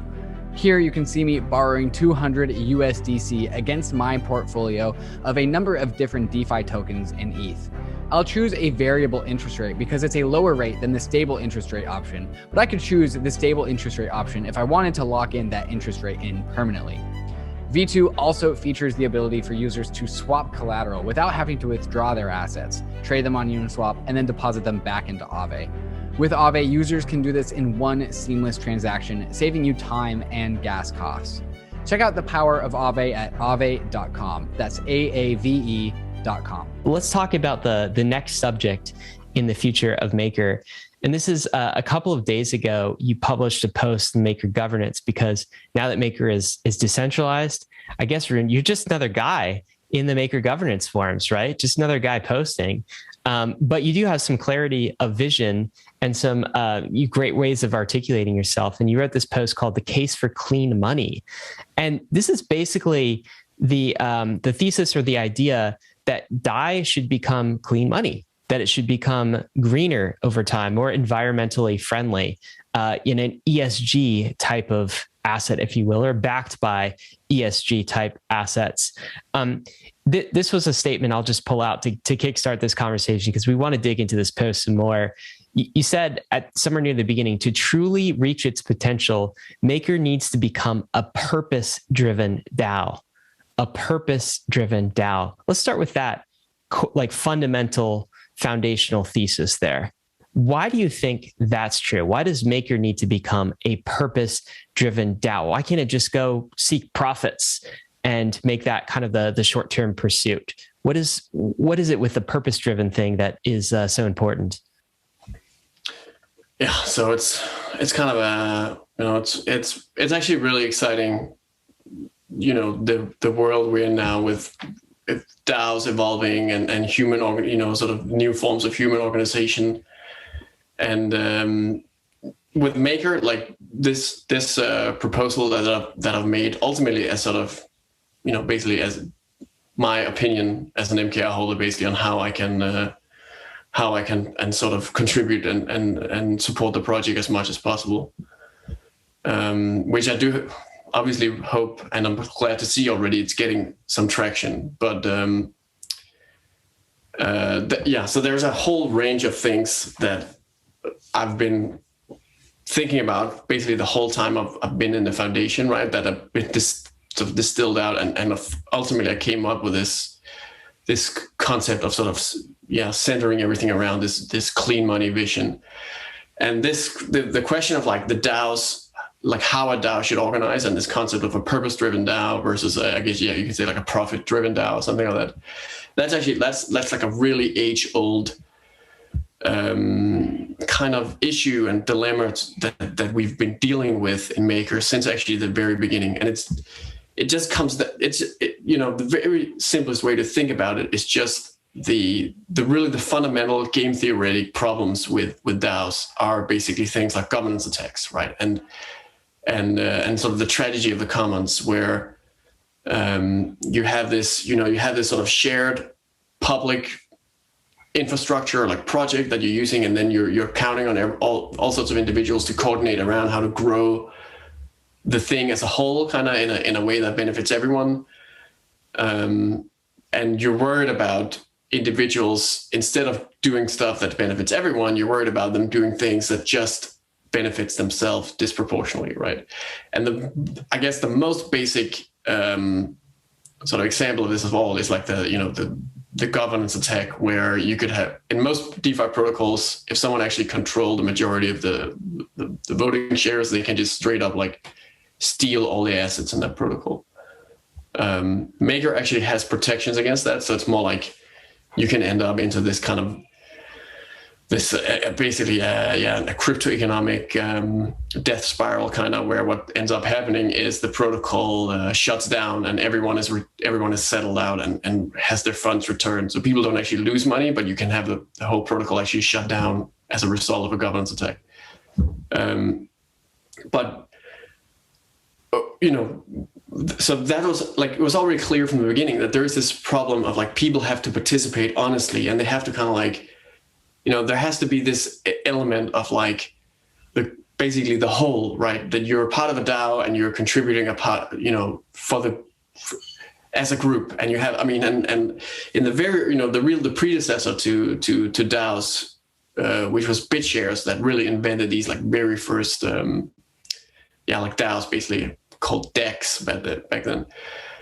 You really had this like this concept, like the community spirit of a DAO, right? And of like people held together by the token. And you even have that, like, even in Bitcoin, right? Bitcoin itself is driven by the same thing of like the maximalism in a sense, right? Like the toxic maximalism is actually a kind of like a way for Bitcoiners to sort of work together towards a greater good, right? A greater sort of whole.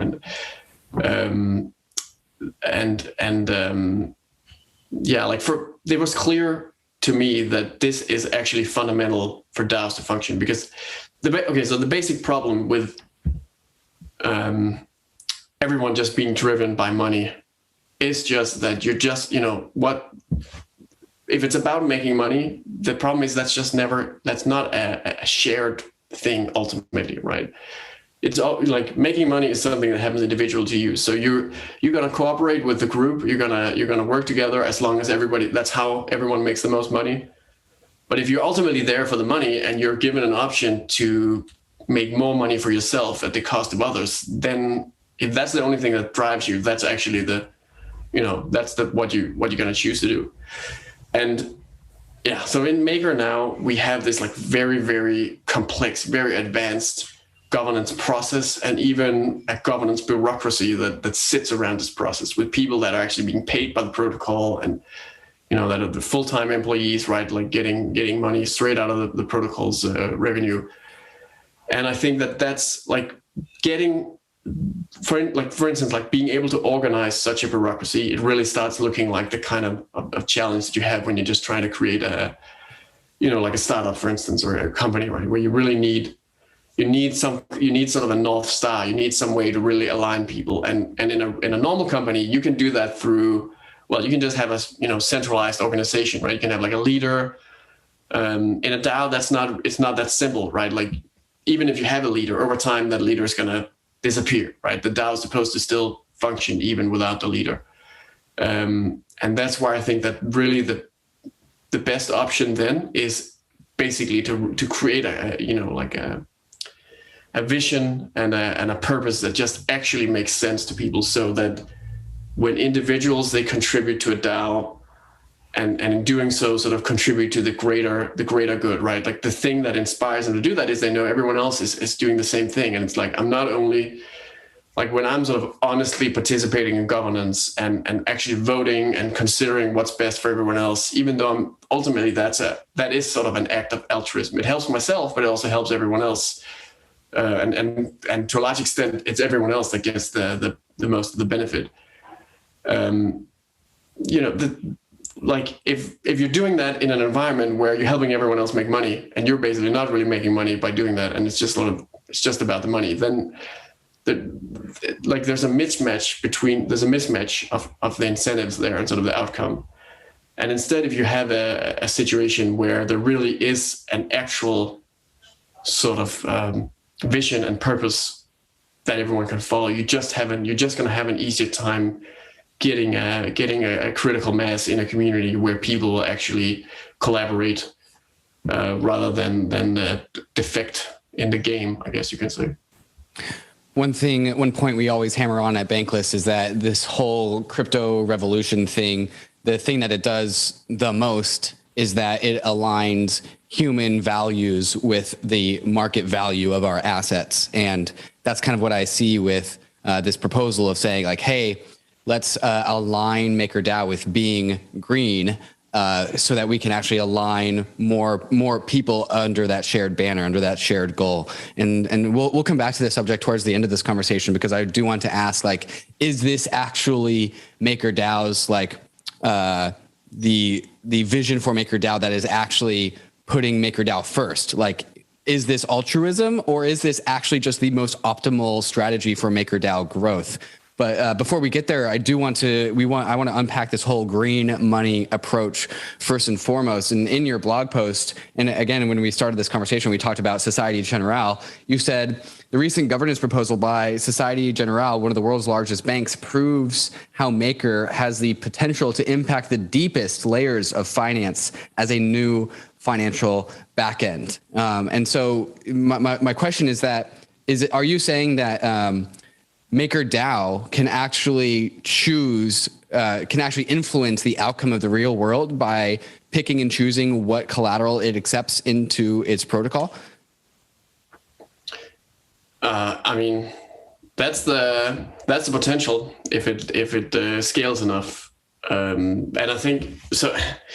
And I mean, I think, that's sort of, it's hard to sort of navigate just all the different complexities that exist in all this, right? But I actually think one point that maybe makes the most sense to focus on is this concept of, of like altruism versus sort of the greater good versus your own good, right? Mm. And because, the thing about climate change is that it's just really, really serious. And it's like, it's reached the point where it's so serious, it's so severe that you're really, people are it's sort of, the story goes that people have sort of gone from, it used to be that sort of climate denialism was the big issue, right? That people like sort of just denying that it's happening. And now the big issue is sort of climate sort of doomerism, basically, right? That like, it just seems impossible to deal with, so we just gotta give up and resign to our fate, kind of, and just like ignore it in a sense. And, like the problem is it's not a good thing. And if someone like me that has kids, it really it's tough to accept, but the reality is that we're just in for some very hard times, basically, and that's where it kind of gets back to this, the concept of the DAO as this sort of a bounded group of people that have to work together, and you wanna do what's best for yourself, but then the whole thing sort of falls apart, because if everyone just does what's best for themselves, the DAO can't even function. You have to kind of reach this positive Nash equilibrium, right, where everyone works together and contributes their part, and then it works. And yeah, we're in the same situation. You can think of the whole world basically as a DAO in that sense, right? That's right now failing horribly at choosing to collaborate, unfortunately. So from that perspective, the question is basically how can we as individuals change that? Because it's actually about like our lives. It's about like our homes, right, and our children, the good news is that Maker uniquely is in a really interesting spot to be able to actually help with this kind of systemic change, right? A good example is that banks actually want to interact with Maker, right? So you have potentially a way to if the banks want to access cheap capital from Maker might be able to turn around and then ask for collateral that is environment, that's sustainable, that doesn't have negative externalities. And Maker in turn, by virtue of being a decentralized currency, does have an ability to somewhat capture the value of preventing negative externalities and creating positive externalities, because it's basically the viral effect, like the viral potential of currency, basically, right? The sort of the network effects of liquidity and of sort of trust in currency are so incredibly powerful that, promoting a currency on the basis of this currency is it's good for the world is actually very viable, because that's actually what people would expect if you ask them to adopt some new currency. I mean, that's that first of all, they don't care about money. They really, it's the most boring thing they've ever heard. So it's like very hard to even get people to think about something like that. But then, like, if it's actually gonna happen, then like the banks right now, in the end, the way it works is who's offering 0 point whatever % more in interest rates, right? And they sort of all just follow the same fundamental paradigm. And in practice, people just don't change the banks, for instance, right? And I think that's where you can come with that's exactly what DeFi has this potential, right? Of like showing, look, this is a way for us to sort of realize that the whole world is actually this big interconnected. Yeah, we could always think of it as like a big interconnected organization, right? Where everything does ultimately have to work together, or we're all gonna destroy each other, because we'll negative externality each other to death, basically. And DeFi really, it can, it provides a very powerful tool to try to change this, because first of all, you can program it into the money, right? You can provide the banks with cheaper capital if the people are willing to access currency that they consider to be clean money, right? If that means that you get more adoption, then you can turn around and you can use that to actually affect the change in the system, which then leads to even more adoption. And that's kind of on the branding and marketing side of this, right? And that's a way where it's a very unique way that you can use DeFi to actually like capture some of the value that some of the positive externality that normally would only go to everyone else. And as a result, that you have nobody's got an incentive to do it. But in this case, there's like you can basically say, look, we can use this value to try to bootstrap a world currency, basically. Then there's like all these sort of other there's these sort of knock-on effects on how it can actually make a difference, right? So there is there's also the fact that not only can Maker sort of try to affect more sustainability through how it allocates capital, but then there's also this concept of climate alpha, basically, where the current financial system basically has to sort of ignore what's going to happen with climate change. It's really, really bad. It's like, it's literally, it's like what's happening is like worse than the absolute worst case scenarios that were predicted, right? So we're like sort of off the scale bad, basically. And the problem why do they have to ignore it, Rune? Why do you think the traditional? It's because if you start pricing in climate alpha, and if you start sort of making the calculations of how much does it cost to sort of pull the CO2 out of the air again that the fossil fuel companies are creating now, and like the math of like how the global economy works, it basically doesn't check out. So like what's happening is people are then just not even making the calculation at all, right? They're just focusing on the short term. And this system is sort of finding all these creative ways to kick the can down the road. And really, I think the number one thing that's really happening is basically people are assuming that there's gonna be this kind of silver bullet that will emerge, basically. So the silver bullet is sort of the way that it's being explained away, because, yeah, and often it's called the technological solution or something like that.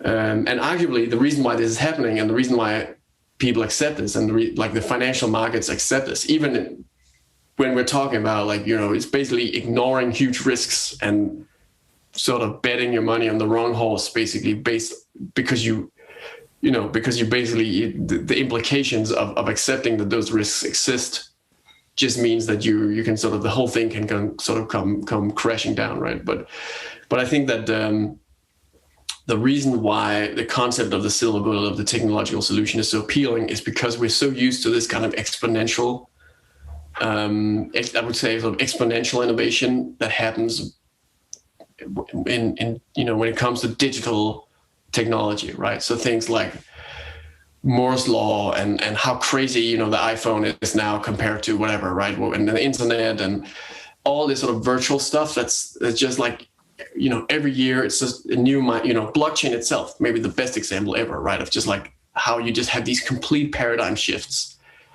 But the reason why it's so severe and happening like that is because we're talking about technology that relates to information ultimately, right? So it's not bounded by physics, but we've really become used to these kind of massive transformations, and Climate Alpha, or sort of the reality of climate change, is that that's not possible in the physical world. Unfortunately, you don't get these like complete exponential transformations. It's very sort of incremental what's possible to do. Right. Because climate change is not digital, it is physical. And what you're saying is like these paradigm shifts, these 0 to 1 moments, they've all been in the digital world. And so you're saying people are used to having these 0 to 1 moments, but forgetting that like these 0 to 1 moments that we've all been having have all been happening in like our digital devices, our digital lives, our digital internet. And so what you're saying, Ruben, with this Climate Alpha, is that the market is just not pricing in appropriately the negative future that we have with climate change. And I'm kind of reminded of our episode with Cathie Wood, who talks about like one of the reasons why ARK Invest has done so well is because she has priced in components of the future that so many of the legacy institutions of the world have completely forgot about.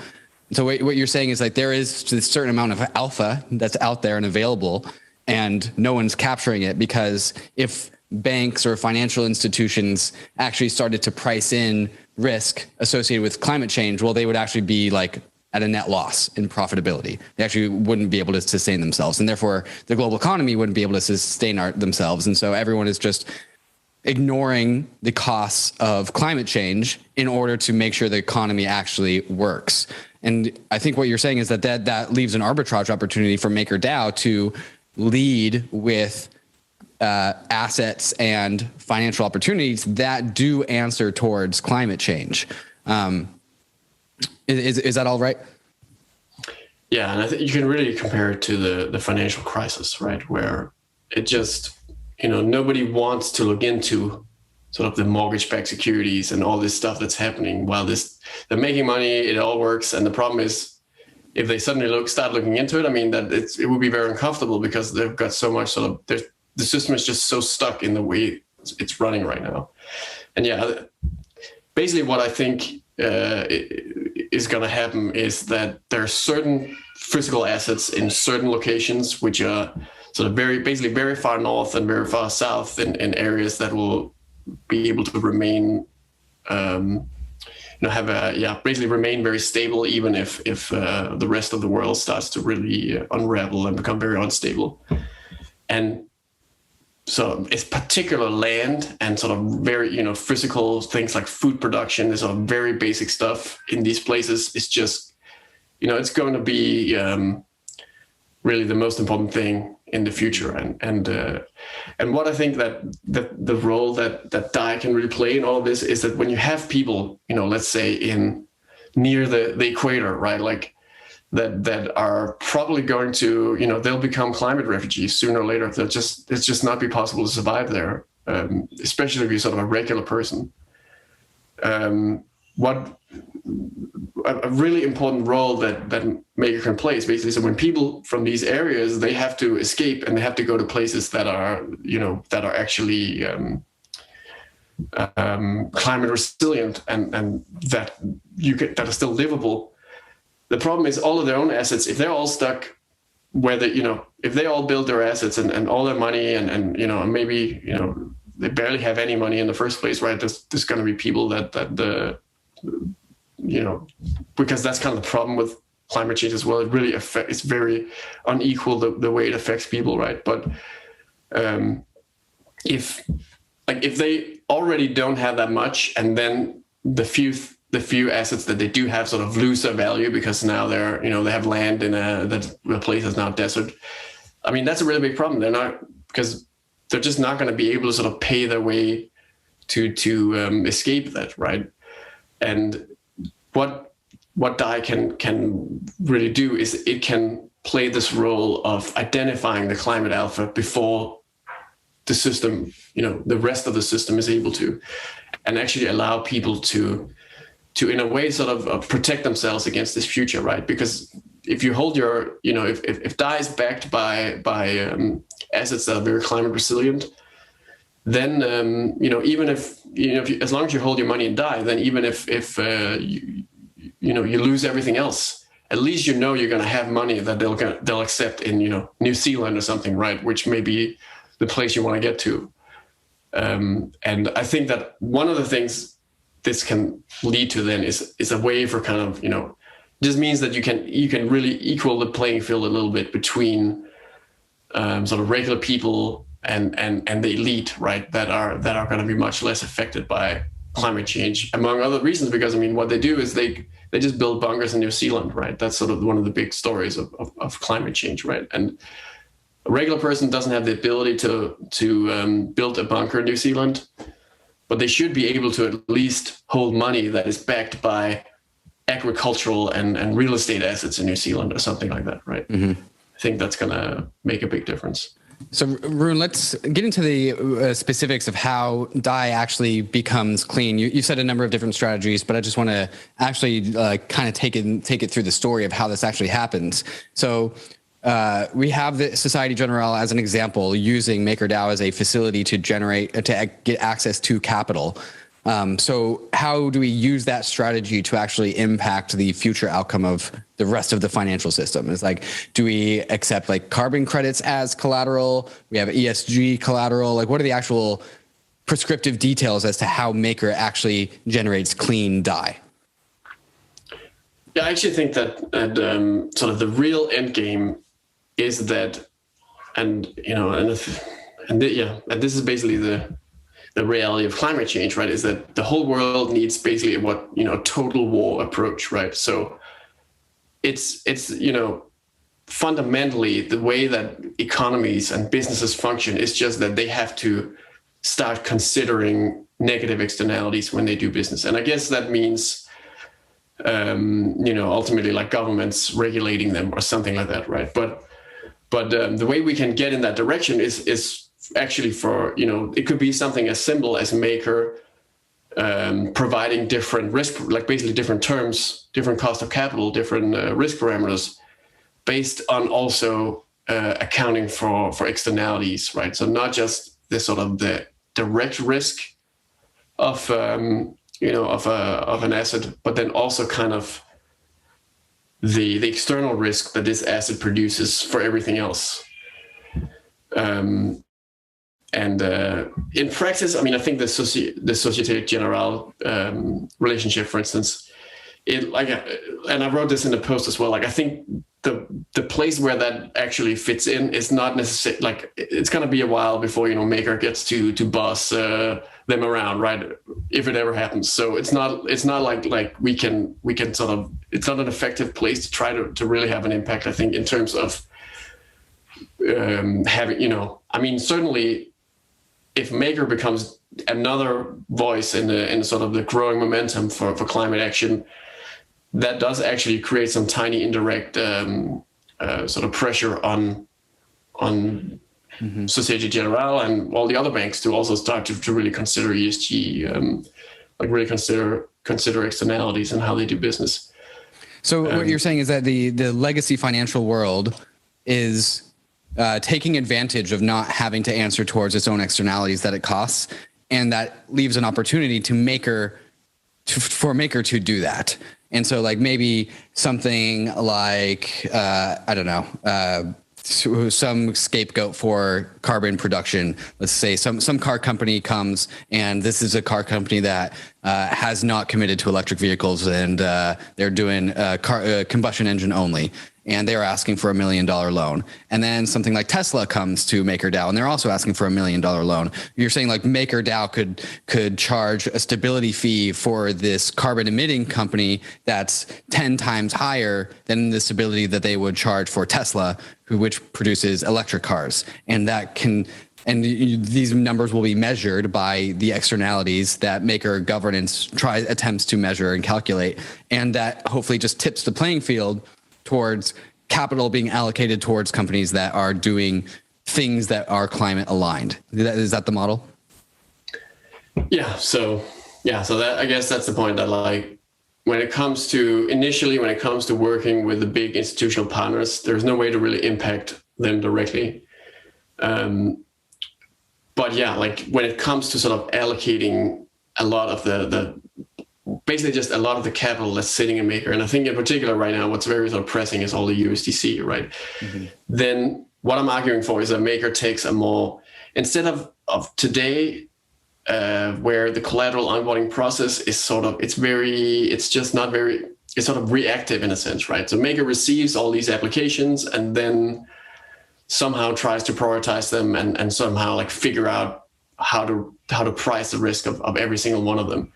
And first of all, it's very sort of chaotic and not very efficient to just consider sort of any type of proposal that's coming in. But another really big issue is just that like it's like Maker is right now sort of set up to have to try to figure out how to really be an expert on literally any subject, right? Like to receive any type of proposal and then actually know how should I price this. Which is not, either it's just gonna go really, really slowly, or even worse, Maker could jump into all sorts of deals that the community just doesn't understand. So so one way to look at it is we really just basically need to like narrow down what are the areas where Maker wants to kind of specialize and actually know what it's doing. And that's where I think that when it comes to picking that, anyway, sort of, then you really should pick basically sustainability projects like sustainable energy production, and I think primarily that's because that's kind of that really helps with the brand, right? Like it's very powerful if you're able to say this, money backed by clean energy. You can sort of show it, right? You can show people, look, what DeFi can do is it can build this huge windmill, right? All this wind farm with 10 windmills, right? That they were actually funded through a computer program, right? That is programmed to basically fund these kind of things, right? And I think that's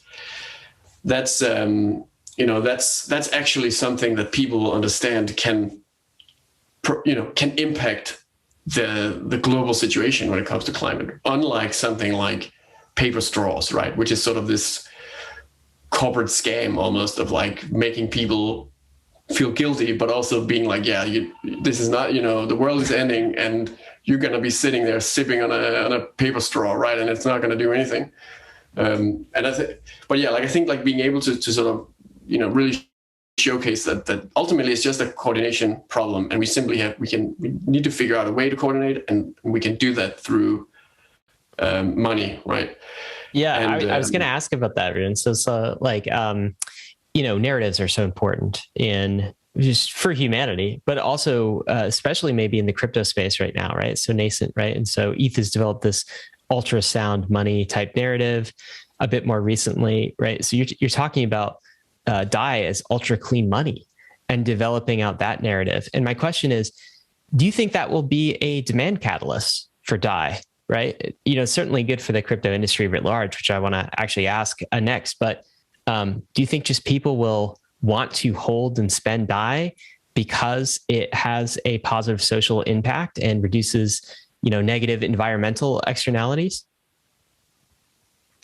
Yeah, I mean, I just want to, first of all, you're right. I really agree that crypto has truly proven that attention and narrative and, the sort of, there's this concept of the attention economy, right? It's like, this is what drives everything, especially sort of capitalism today, right? I mean, you have examples like, GameStop or something, right? Showing that that's what really matters. And all over the place in crypto, right? You just see it again and again and again, that really it's the attention, it's sort of getting the focused attention that generates value in financial markets today, right? And so already there, I think it's somewhat like a proven model. You could actually think of arguably, I think Tesla's success and the fact they became the most valuable company in the world, like so much of that was exactly that. It was exactly this, it was the narrative of the altruism, sort of the positive benefit to humanity that they create, right? More so than rather the fact, and the fact that it combines with the business model itself, then that's a very compelling thing, right? I mean, that's the kind of story people want to hear right now, right? They want to hear some kind of realistic way that we can do this without having to sacrifice all sorts of stuff, right? And we've actually seen this play out in our world as well. When NFTs took off, a lot of people heard about Ethereum for the first time, and a lot of people started boycotting NFTs because Ethereum is under proof of work. And so we've actually already seen this impact our industry because people are decently motivated to align with their values. And there's a decent amount of people out there that have the values of not destroying this planet due to climate change. And in your post, you actually cited that the same sort of reaction in 2008, we had a housing crisis due to the nature of the financial system, the black box nature. And as a result of that, Bitcoin was created. And people talk about this relationship between there was this massive problem that this financial system created, and then the people of the world, as a reaction to that, created Bitcoin. We use that as a solution. We're actually also seeing that same thing in DeFi, where the current financial system is so closed, so gated, so unwelcoming that DeFi has been a reaction towards that permissioned financial world. And one of the reasons why DeFi has been so successful is because people have been longing for something like DeFi for so long, as a reaction to how just closed and gated the traditional financial system is. And so I think there's room where, if this is successful, the branding of DAI as clean money, the narrative of DAI as clean money, can be successful as a reaction to the rest of the world just completely ignoring this whole climate change thing. Is that your take as well? Yeah, I have high hopes that that this is a way to really drive people into crypto that, right now just don't see the point, because basically it's about money and money and money and money, and not everyone cares about that, right? And being able to show, look, you can do can be about more than money, right? It doesn't have to be all yield farming and compounding interest and collateralizing something into a vault and then drawing, going through 300 different smart contracts to get the most crazy yield you've ever seen, right? A lot of people, that's just not, it doesn't appeal to them. It's not relevant to them. But climate change is increasingly becoming sort of very relevant to a lot of people around the world. And I think there's some places where it's still sort of less so. And I think America is sort of unique in that I don't think climate change is nearly as much on the agenda there as it is, in other places. I mean, I'm from a country that's literally, it's just going to disappear, it's actually, it's going to go underwater, Denmark, which is kind of, there's a big difference between, how close it is to people. But I remember seeing there's this recent study where basically some scientists went out and asked a bunch of young people what they think of climate change. And it was more than half said the world is doomed, So there's a lot of, and that's this sort of doomerism that's happening today, right? That is actually it's causing a lot of personal stress sort of to a lot of people, right? And what I'm really hoping is that we can we can basically use DeFi to sort of rally the people that today believe that we have to just give up. Basically, we can't even do anything. We should go out there and we should tell them that, look, we do have this one thing called DeFi, which allows us to control some, a little thing called money, which is actually like the thing that makes everything work and act, right? And is, in some ways you could say it's it's money, it's the way money flows around the economy. That's directly what's causing the coordination problem in the first place. But what's kind of like something that's kind of built into the plan, I guess you can say, is a sort of a hedge as well, where we just don't know. I mean, there's a good chance it's just not, maybe people just don't care and it's just still too boring. Money and finance is too boring. People don't care. It doesn't even matter if it's clean, whatever it is, they're too focused on whatever, their TikTok or something, right? And people just don't care. And if that's the case, the thing is, like, the less sort of climate action that's out there, and let's say the less excitement and sort of the less adoption of Maker there is based on a climate message and this sort of rallying cry for climate solidarity, the greater climate alpha will be, right? So Maker can sort of get to benefit from both of the outcomes in a sense. Like, either Maker will grow significantly because it sort of manages to tap into this zeitgeist and bring thousands of people into blockchain. Maybe the whole world becomes powered by blockchain as the way to overcome the transition away from fossil fuels. Or the other option is that the world basically ends, and Maker was very early to buy up all the the good assets basically, it's unlikely, but it's possible to imagine a future where no other currency manages to really sort of hedge against just how bad things will get, and you will end up with like Maker as like this ultimate currency that just happens to be diversified across the places that remain as very stable economies, and that could This is very long-term thinking, sir, and I love that, because it sort of fits the motif of Maker from the general direction. I mean, two other things I love. One, this kind of flips the narrative. At least in the U.S., we've seen senators like Elizabeth Warren come out against cryptocurrency and say it's energy intensive, it's wasteful, right? Well, now we have a flipping of the narrative, potentially. Ethereum transitioning to proof of stake, right? Also, projects like MakerDAO maybe putting a flag in the ground and saying, hey, we're going to be clean energy, right? This is going to be like ESG friendly, environmentally friendly currency. We also see projects like David talked to a project called KlimaDAO doing a little something on this too. And I feel like this totally disarms them and totally flips the narrative, right? Among politicians and their support for this system, rather than Bitcoin proof of work, which they've seen for the last 10 years, we've got like an Ethereum system that consumes very little energy, almost nothing. And also we are actively improving, the climate in all of these various ways. So that's super exciting. The second thing that I think is kind of maybe unique to Ethereum culture right now, which I absolutely love, is I feel like very much Bitcoin culture is a bit more like that New Zealand bunker that you were talking about earlier, right? It's like, where's my Bitcoin citadel, right? I'm just going to buy up this citadel with all the Bitcoin I've halted that's gone to the moon, and I'm going to wait for the world to burn because it's going to burn. Whereas the Ethereum ethos is like, hey, we don't want the world to burn. We have these coordination tools and this coordination technology. We can be an active part of the solution of putting out the fires and make sure the world doesn't go to hell.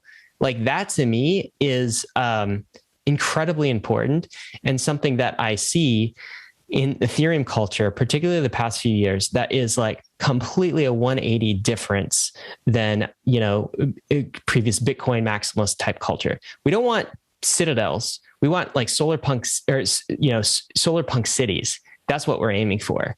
And I think that's awesome. So +1 on that, sir. And I hope other DeFi projects start to explore this area. I think it's fertile ground. anything else you want to say on that? I've got one last question around your post, and this is in respect to new tokenomics for Maker that you also kind of propose. We don't have time to get into all the details because I know that's a huge thing to unwrap. But tie off anything else you want to say about clean money, and then give us a sneak peek, just some quick bullet points on what some of the new tokenomics behind Maker might look like in the maybe medium to future, the thing that you're proposing anyway. Yeah. So I mean, I'm a huge fan of like KlimaDAO and there's a whole range of extremely innovative like climate focused blockchain projects out there. That I think, it's kind of like it's just happening, and now they're really starting to pop up, which is probably related to basically the trajectory of the climate as we now sort of experience it. But I think that there's huge synergy between many of these different like climate aligned projects, and the best possible example is KlimaDAO, and then sort of the clean money direction of Maker, because basically Maker is really like what I'm proposing is that Maker really focuses on sort of building out the infrastructure needed in sort of a decarbonized world, right?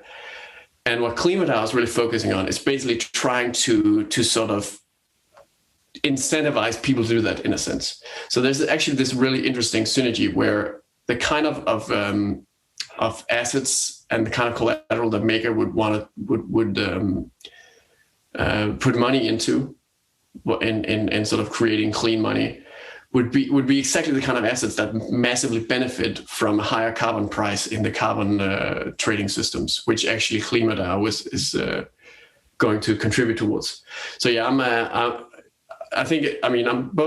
really excited about that project specifically because I just love the idea of putting like crazy tokenomics and then just putting them towards a good purpose. I feel like that's the way to do it basically. So I love that.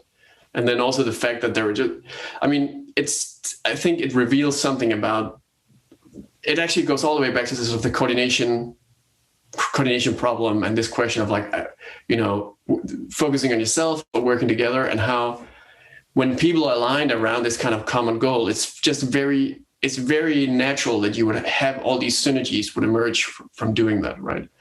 So I plan to just research a lot more on the various initiatives out there and try to figure out how Maker can really tap into and sort of collaborate with those projects, which is often the case with Maker, right? Because one thing we really can do is use other assets as collateral, for instance, and that's a very sort of obvious way to synergize.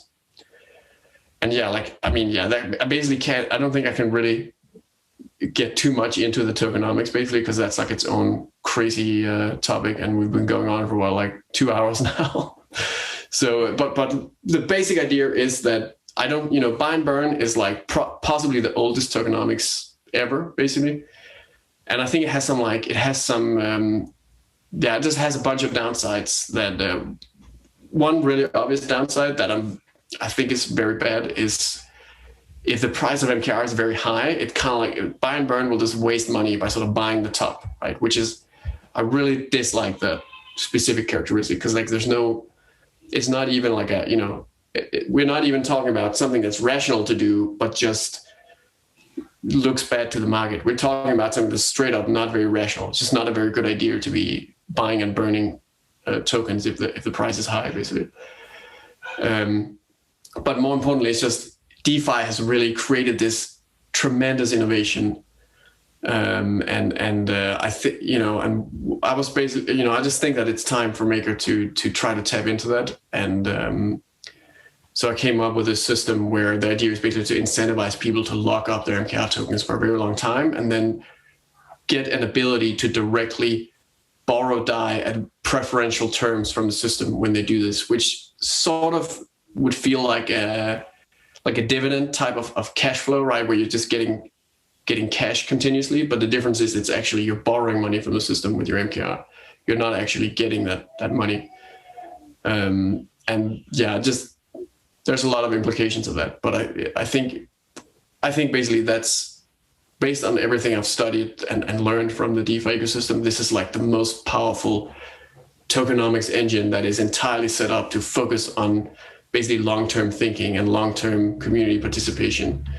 And that's what I love about like tokenomics, right? Is that you can actually code economic interactions and monitor, cash flows, and have them directly affect human behavior, which I think is that's the kind of stuff we need to tap into if we're going to try to, turn the ship around with regards to the global climate change and, our broken financial systems and all of that, right? So I'm very excited to dive into that. That is super cool. I think people forget that, tokens and DeFi projects can actually change their token economics and actually can improve their token economics. And if listeners want to find out a bit more about what Rune is proposing on the governance forums, it's under the title Sagittarius, I believe, and you can check that out for yourself. But Rune, it's been a pleasure to have you, and we've really enjoyed this conversation, and we've covered so much. I know you're very clearly a deep thinker. You've got a lot of wisdom for us. You're a DeFi OG. So I want to kind of close with this question. What do you think of everything that's going on in DeFi and NFTs today? Do you have any hot takes for us? Do you have any advice for some of the early projects or the users? Just anything you would leave our listeners with? I think that I'm come around to this idea of the super cycle, right? That there really is this, we're seeing this more mainstream type of adoption into crypto. So I think it's like now is the time to really be in crypto basically and not ignore it. NFTs is something where, I just didn't get it. And I really, I also didn't get all the modern DeFi and all the tokenomics and sort of all of these things. I was basically like the boomer that just, didn't get it and sort of thought it was gonna fade away. But I think there's really been, there's some fundamental value and some real sort of powerful potential that's being uncovered here. That, like, I don't think that the industry really knows exactly what it is yet, and once we figure that out, that's going to be kind of the .com bubble moment, and sort of the post.com bubble era will be basically when we sort of get the real understanding of what is it that actually makes NFTs valuable, for instance, and what is it that actually makes the tokenomics be beneficial to real projects rather than being sort of Ponzi schemes, right? And it's just so incredibly complex and mind blowing what has occurred now that you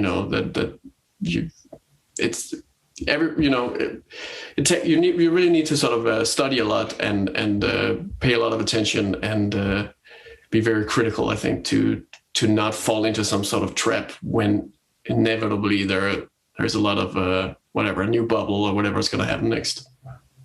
Absolutely. Well, Rune Christensen, we will end it there. It's been a pleasure to have you on Bankless. Thanks for joining us for this conversation. Thanks so much for having me. All right, Bankless listeners, Rune's advice was get in now. I can echo that, whether that's just from an investment perspective, whether that's trying these DeFi protocols as we advocate every single time on Bankless, or whether that's maybe getting a job in crypto. Go join a DAO, go see what's up, go tap into a Discord channel. Some action items for you today, references from our conversation today. You can read Rune's Clean Money post. We'll include a link in the show notes. We were talking about that. Also, that hot thread on multi-sigs. We were talking about one layer one to rule them all. We'll include that thread in the show note. We'll also include the SG proposal to to Maker in the governance forums. You can check out all of that. Of course, guys, none of this has been financial advice. It never is on Bankless. DeFi is risky. ETH is risky. Bitcoin is risky. This whole thing is risky. You could lose what you put in, but we are headed west. This is the frontier. It's not for everyone, but thanks for joining us on the Bankless journey. Hey, we hope you enjoyed the video. If you did, head over to Bankless HQ right now to develop your crypto investing skills and learn how to free yourself from banks and gain your financial independence. We recommend joining our daily newsletter, podcast, and community as a Bankless Premium subscriber to get the most out of your Bankless experience. You'll get access to our market analysis, our alpha leaks, and exclusive content, and even the Bankless token for airdrops, raffles, and unlocks. If you're interested in crypto, the Bankless community is where you want to be. Click the link in the description to become a Bankless Premium subscriber today. Also, don't forget to subscribe to the channel for in-depth interviews with industry leaders, Ask Me Anythings, and weekly roll-ups where we summarize the week in crypto and other fantastic content. Thanks everyone for watching and being on the journey as we build out the Bankless Nation.